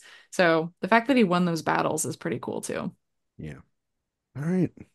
Karen, anything to add? No. All right. All right. Mel Brooks, you're in. All right. Yay. Karen, who are you giving the win to? Oh, that's a different question.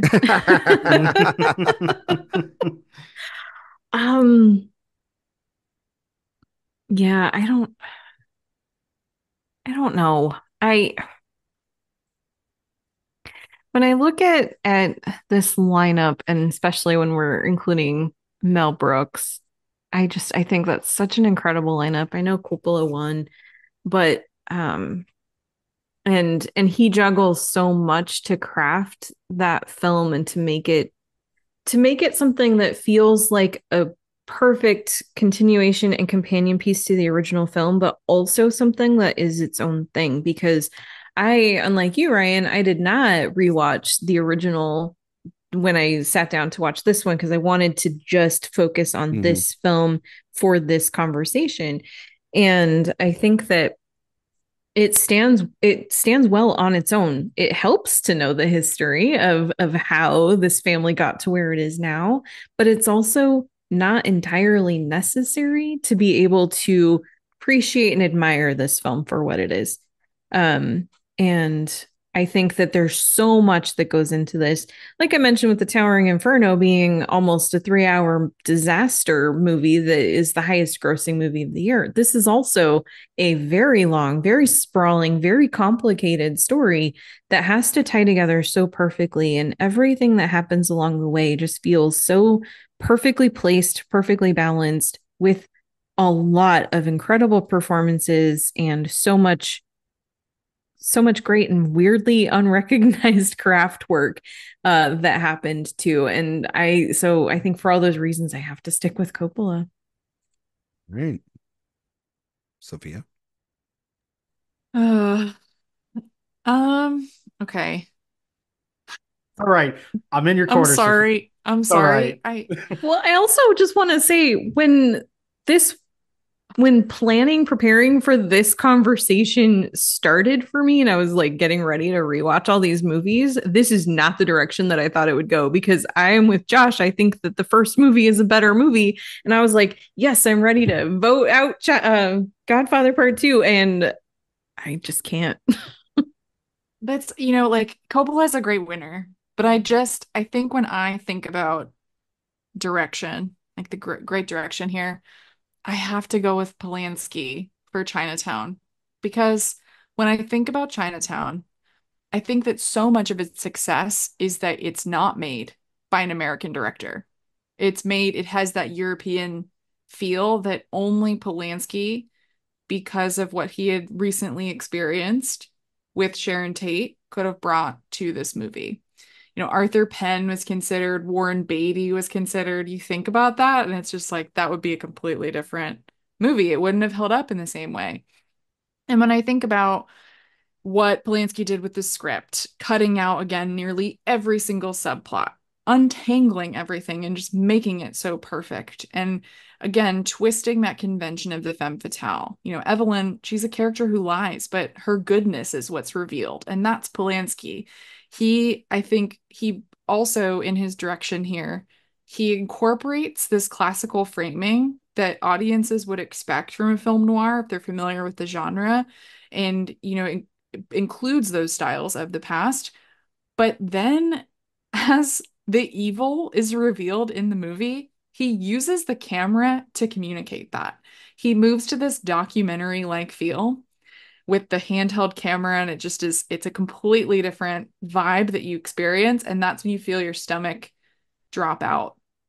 And I recommend that everyone read the great book, The Big Goodbye, about the making of Chinatown. But the big thing I got from that book and from other books about Chinatown that I've read is that there was an idea going around Hollywood at the time between Robert Evans and Robert Towne and even Jack Nicholson, who was friends with Polanski. Like, was he the right person to make this movie because of what had recently happened in his life with Sharon Tate? And the idea that kept coming up was, had grief clarified or clouded Polanski's instincts? Was this ending that he famously changed? Towne wanted Evelyn to get away, but Polanski was the one who made the ending that we know today, the forget it, Jake, it's Chinatown, and that horrible death. Like the idea that he was putting too much of himself into it. I actually, I agree with Polanski that the grief clarified everything for him, and that is why we have, it's so dark and horrible, but that's why we have the film that we have today. And the only version of this movie that works is the one that Polanski made. And David Fincher, please stop with whatever you're doing for Netflix. Please, I'm begging you. Josh. Yeah, I'm right there with you, Sophia. I know that in today's climate, saying anything positive about this filmmaker is not great, and I understand that. But, we are judging movies from a particular time period, and we just have to have those facts in front of us. And I think that his direction of this material is just masterful. And I think a big reason why I love this movie so much is because of the decisions that he makes and the way that he guides the audience through this narrative that kind of has these very complicated quarters to go down through, but you really get a sense of, like, every time a new element is revealed, there is this exhilaration to that, and you're with the characters all at the same time. And yeah, I mean, even you take into account all the stuff that's sort of outside the movie as well. I agree with you. Just that alone deserves credit. But I just think that his attention to the filmmaking is just so insanely powerful to me. And I love Coppola's work on Godfather Part II. I think obviously that's amazing as well. But Chinatown, there is something special about the way that film is put together and the way that it feels both classic in its aesthetics, but also very modern in its storytelling too. I just think is amazing work. So yeah, I know it's a bit of a controversial thing to say, but I do think that Polanski's work, just judging the work in this category, is my preference. Ooh. My opinion, by the way, has nothing to do with the Oh no, people no. off the screen. Oh I I just yeah. know want to be that. I just want to make that we clear. are Oh, preempting the conversation Yeah. that will Yeah. already be happening. Like, yeah, we know it's not you, we're but we judging know this how the based off internet the work, works. Karen. We don't. Honestly, in this lineup, Polanski's my second. So yeah. Yeah. We're gonna have to figure out what we're gonna do here. Um, Cassavetes. because I would Francis Ford Coppola would be my pick. I think that it's really, you guys know this about me. If you can pull off epics, there's just something about that that always leans into my sensibilities. And The Godfather, which he should also have the Best Director Oscar for The Godfather, but that's a different conversation for a different time. I Um, agree with that. I do too, which is why I feel even better about not um, picking him here. but I'm okay with people having multiple Oscars if they deserve it too. Yeah. I'm not saying Polanski doesn't. I think that, again, let's preface this all by saying we're talking about the art here, we're talking about the film. And to talk about the history of cinema, you have to talk about people that are, I mean, they haven't aged well within their personal lives, but their films um, are still masterpieces. And that's what Chinatown is. You know, I mean, you can't tell the history of cinema without talking about Roman Polanski or without talking about Woody Allen, or I mean, with depending on how recent allegations have come out against Francis Ford Coppola, you know what I mean? Like, what all that means as well too. So you have to consider all of that. Outside of the work, which the work is this movie, these two movies in the 1974. And Chinatown is an incredible film. There's no question about that. The thing though about it was the surprise of how much Godfather Part II moved me on the rewatch and how it feels all encompassing and how, you know, Sophia knows this. For the longest time, I always used to say, I don't need the Vito Corleone stuff in Godfather Part II. And it was actually my favorite part of the rewatch. And it was the Mhm. stuff that was I felt was necessary. And back to your point, Karen, of it doesn't have to, you don't have to watch it back to back, those two films. But if you do, that stuff is deeply enriching to the overall experience of this unnecessary story, because this technically is an unnecessary movie. Godfather is a perfect movie. Boom, closes the book, done. Don't need any more of this.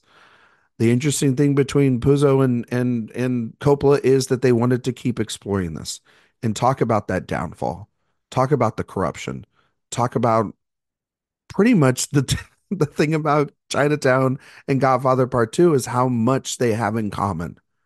And when they're talking about when they by the end get down to their darkness and they get down to their lost of any innocence. I just think what Coppola does is absolutely marvelous. And it's the kind of also control that we talked about in the last retrospective. I felt that control was too much and wasn't all the way there for me with Apocalypse Now. And that rewatch probably didn't have it. It probably didn't do any favors that I watched Godfather and Godfather 2 and then Apocalypse Now. And I agree. His work in the conversation is obviously like the yin and the yang to this. And to be able to have both of these films come out and show the versatility of what he can do behind the camera. And again, it just goes back to what you guys talk about with Polanski, his little details. It goes back to the little details that he has in this movie as well. So yeah, I'm with Coppola right now. I don't know where we go from here because we're at a 2-2 tie. Um, yeah, we haven't had one of these in a while. It's a So tie. it's a tie. We try not to do Give it to ties. both of them. Karen, I'm fine Karen, with it. Karen. I was also, Yeah. oh, go ahead, Josh. I think in this particular scenario, I'm actually sort of fine with a tie because I know, yeah, usually when we have more people on, for instance, we can Mhm. kind of figure out tiebreaker stuff. But I feel like for this one, though, these are two great options that I'm not budging on, and I don't think either of us are really inclined to do so. I mean, I And I would as long as picture went the way I wanted to as well. Like you know what I Well, mean? Like that was my other thing I was going to add is that if we don't go for a tie, I do feel like, even though I would both vote for Chinatown for both, we could do it like if we wanted to do a picture director split, I would also consider that if like that's a way around it. But there's that too.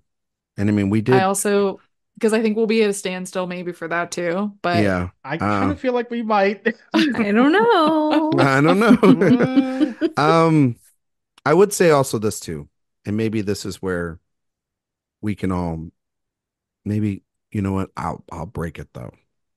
Is that I would give him the win for Godfather 1. We all would. And I wouldn't give Polanski the win for The Pianist. I would give it no. for no, this. God, no. And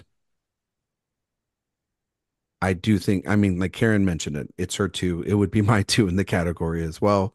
I'm assuming for the both of you, Coppola is your seconds in this Oh yeah, category as well too. So obviously. it's For like sure. we're Yes. we're you know we're really all just like it is literally a They're tie. both so great. I mean, Yeah. they're It's both hard to epic. pick. They're both perfect. Um, I but mean, I will just say I'm probably going for a split in the next category. Just saying. Mm, Oh. Oh, Oh. oh no. mm. Oh well. Then I'm keeping this the way it is, and we're going to picture. Um, we're gonna do that then.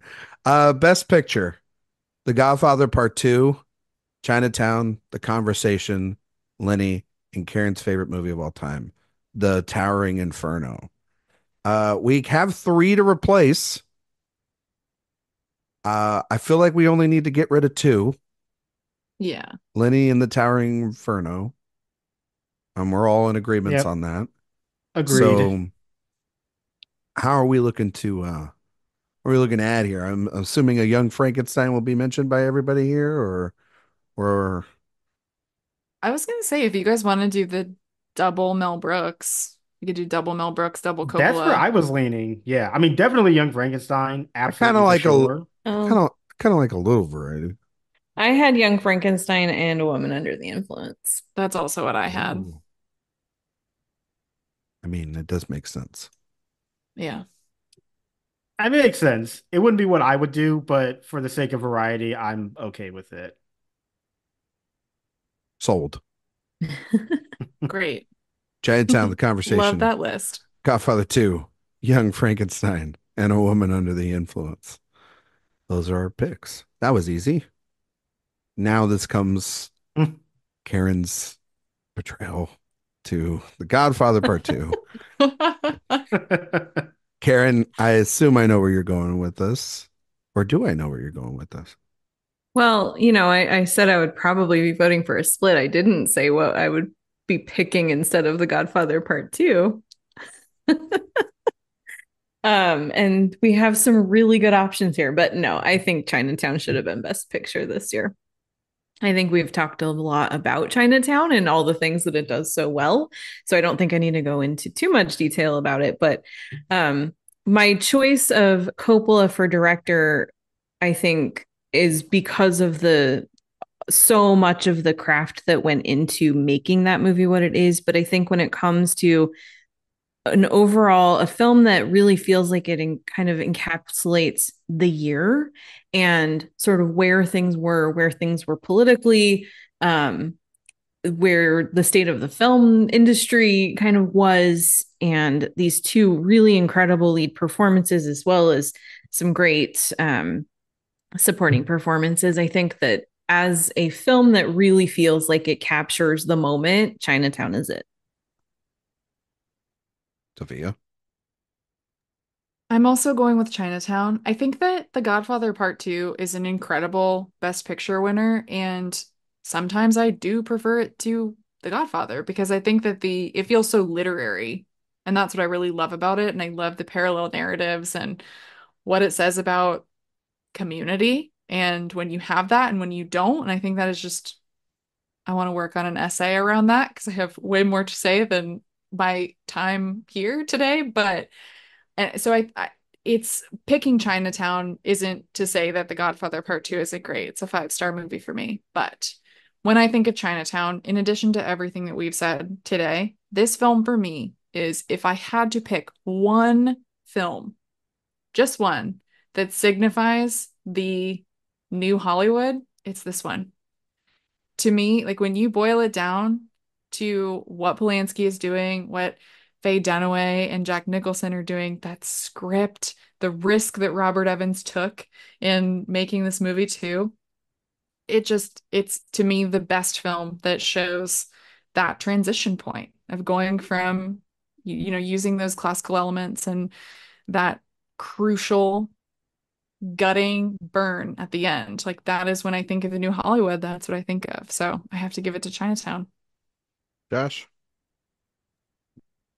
Well, if you have been paying attention at all, you will have actually noticed that I have voted for Chinatown in literally every category Oh my that God, it you has been have. nominated for. Yeah. So So might that as well keep means it rolling. Godfather Yes. 2. All right, Josh. What a No, trickster. it's continuing Chinatown. Rewatching Chinatown, I was like, this movie might have entered like my top five of all time. Like, and I always loved it, but the most recent rewatch, I was like, God, this like every single scene is just masterful from the acting, the writing, directing, the craft, just all of it is incredible. And I think that Godfather Part 2 is also, as we have said, an amazing cinematic achievement. But I just think there's something even more special with Chinatown and the way that it explores not only just a kind of pulpy and interesting story, but these grand themes about American, capitalism and how just corrupting that is. And it's also an incredibly influential movie. You think about how this film like the story is basically Who Framed Roger Rabbit, and you don't notice that when you're a kid. It's like, no, this is an influence here, and I think that's great too. And yeah, incredible movie, fantastic. It is my pick for what should have won Best Picture in '74. Right. Doesn't matter what I say. Because Chinatown's already won. I will say I love Chinatown. I think it's a phenomenal film. It's not in my Sight and Sound. It's not one of my top 5 films of all time. Um, but I think that The Godfather 2, which kind of defied all odds in winning this year, it's precursor run. I mean, like we said, a lot of Chinatown love and support. If you look at the BAFTAs the next year, the BAFTAs went with Alice Doesn't Live Here Anymore. It didn't even have like the opportunity to just they nominated The Conversation more than they nominated Godfather Part 2. So like this was weirdly just like an Academy thing, which is very, very rare, right? Like because now in the precursor era, as we all know this as we cover this stuff now, we see the signs leading up to it. It's not like, Oscar night where we just roll up and we're like imagine like you know, I mean, there's no way to even articulate kind of what it is like. You know what I mean? We see maybe singular categories have one win and that carries it over, but Godfather really didn't even have that. So its wins here are still shocking, but not undeserved because over time it's part of the greatest, like, it's the greatest sequel ever made. And I know I wrote in a piece, it's in par with like Empire Strikes Back as the 2 greatest sequels ever made. For me, 2 perfect films that are at times, at least for Empire, it's better than Star Wars, from my opinion. And then it goes back and forth because there are moments in this movie where I go, God, I think I'm watching the better movie. And then there are other times I think about Godfather, I'm like, no, this is the better movie. Oh no, no, maybe I was watching the better one. I don't know. Can't tell. But this one, I think I know we know all about the history of The Godfather, but to me, this feels like the harder challenge to continue the story and to have it with this sense of scope and scale and follow up a perfect movie with something that's damn near close to it. And then you just think about the year he had with The Conversation. It was literally his time. So that makes sense why he won these Oscars. I do agree, though, that it is Polanski's defining achievement of his career. These 2 performances, Houston's our winner for supporting actor for a reason. It's a perfect film. I know that they were screening it on the big screen a couple months ago. I went 3 times. Did you go 3 times? Really? Yeah. Wow. Fathom Events presented by was paid for by the Ciminello household. It's a truly special film. I'm glad it's our winner, and I'm okay with that. I'm okay with the Coppola Chinatown split. I can live with that. And I mean, I gave both these movies 5 stars. It's not like it's some bad movie we're talking about here, or movie I disagree with. Walking away here 74 is an embarrassment of riches. This is we're talking about 2 movies that are like literally when people talk about like their Letterboxd 4 favorites, these are like mentioned all the damn time as their 4 favorites. So that's going to do it for 1974, the 47th Oscars. We did it. We have Chinatown now as the new Best Picture winner. So sorry, everybody out there. That's just the way that things go. Karen, can you tell everybody where they can find you and all your work on the internet? Well, you can find some of my work at awardswatch.com. Yes, you can. And I am on the Citizen Dame podcast and the Watch and Talk podcast every week. And you can find me on social media, especially Letterboxd and Instagram. That's where I spend most of my time, at Karen M. Peterson. Karen also just had a review, or is about to have a review up of the Transformers. What is it? Transformers 1. Mm-hmm. It's up now. And supposedly it's really good. Not just from Karen, but everybody says it's really good. Yeah. Got some good animated movies coming out this year. That Wild Robot. That's true. Depending on your mileage, was Inside Out 2. Yeah, it's been a good year for animated film so far. Mhm. Flow Uh, is on the horizon as well. That's Flow. another one to Oh, is that the keep an eye cat on. one? Yep. Okay. Yeah. I'm gonna check that out. Josh, same thing, my friend. You can find me on Twitter and Letterboxd at JR Parham, and you can also find my work over at Next Best Picture and AwardsWatch. Sophia Ciminello. Yeah, you can find me on Twitter at Sophia_Sim and appropriately considering today on Letterboxd at Faye Dunaway. You can find my podcast, Oscar Wilde, wherever you listen to podcasts. We actually started out this recent season with a retrospective of 1974. So we have deep dives on Chinatown, The Godfather Part II, The Conversation. We just did Blazing Saddles and Young Frankenstein. We love 1974. So if you want deep dives on any of the movies we discussed today, go listen to those. And you can find interviews, reviews, upcoming New York Film Festival coverage at AwardsWatch. Also, if you're at New York Film Festival, you're going to see a poster Oh, of the stop. of Nickel Boys all around with someone's quote. And if you're in the theaters and you see someone's quote up there, it's going to be our own Sophia Simonello, as well as our own Eric Anderson for Nickel Boys. But her name is on the poster. Opening night at New York Film Festival, she will be her name will be everywhere along with the premiere of that film. We're very proud of that review out of Telluride from Sophia. You can find all Thank my you. work over at awardswatch.com. If you like podcasts, well, we got one for you. It's called Director Watch. It's where Jay Ledbetter and myself, we dive into the director of filmography. Right now, we're in the middle of a Terrence Malick movie series, and everyone's favorite film from Terrence Malick is the episode this week, To the Wonder. That is the episode that drops this week. Everyone's clearly watched it. Mhm. Not as bad as people give it credit for. Very interesting discussion with the great Brian Tallarico that Jay and I had. And we're so looking forward for all you to hear that. 5 stars on iTunes and Spotify. I greatly appreciate that. While you're over on the website, sign up for the newsletter. It's a great place to get all these. We talked about all these retrospectives and reviews and podcasts, all these different things. Well, guess what? It's award season's coming up. And everybody's gonna have interviews and think pieces and other reviews and festival coverage. It's the best place to get it under one roof. Eric sends them out twice a week. Go sign up for the newsletter. Next week, well, we're talking about a newer review. We're talking about a newer release. We're talking about The Substance, baby. The most talked about film out of Cannes. Just won the Midnight Madness award over at TIFF. Everyone's talking about The Substance. I know Karen will be on that show with me. We're going to talk about, I think, Karen's favorite film of the year, potentially. We'll keep you in suspense on that one. Thank you all so much for listening, and we'll see you all next time.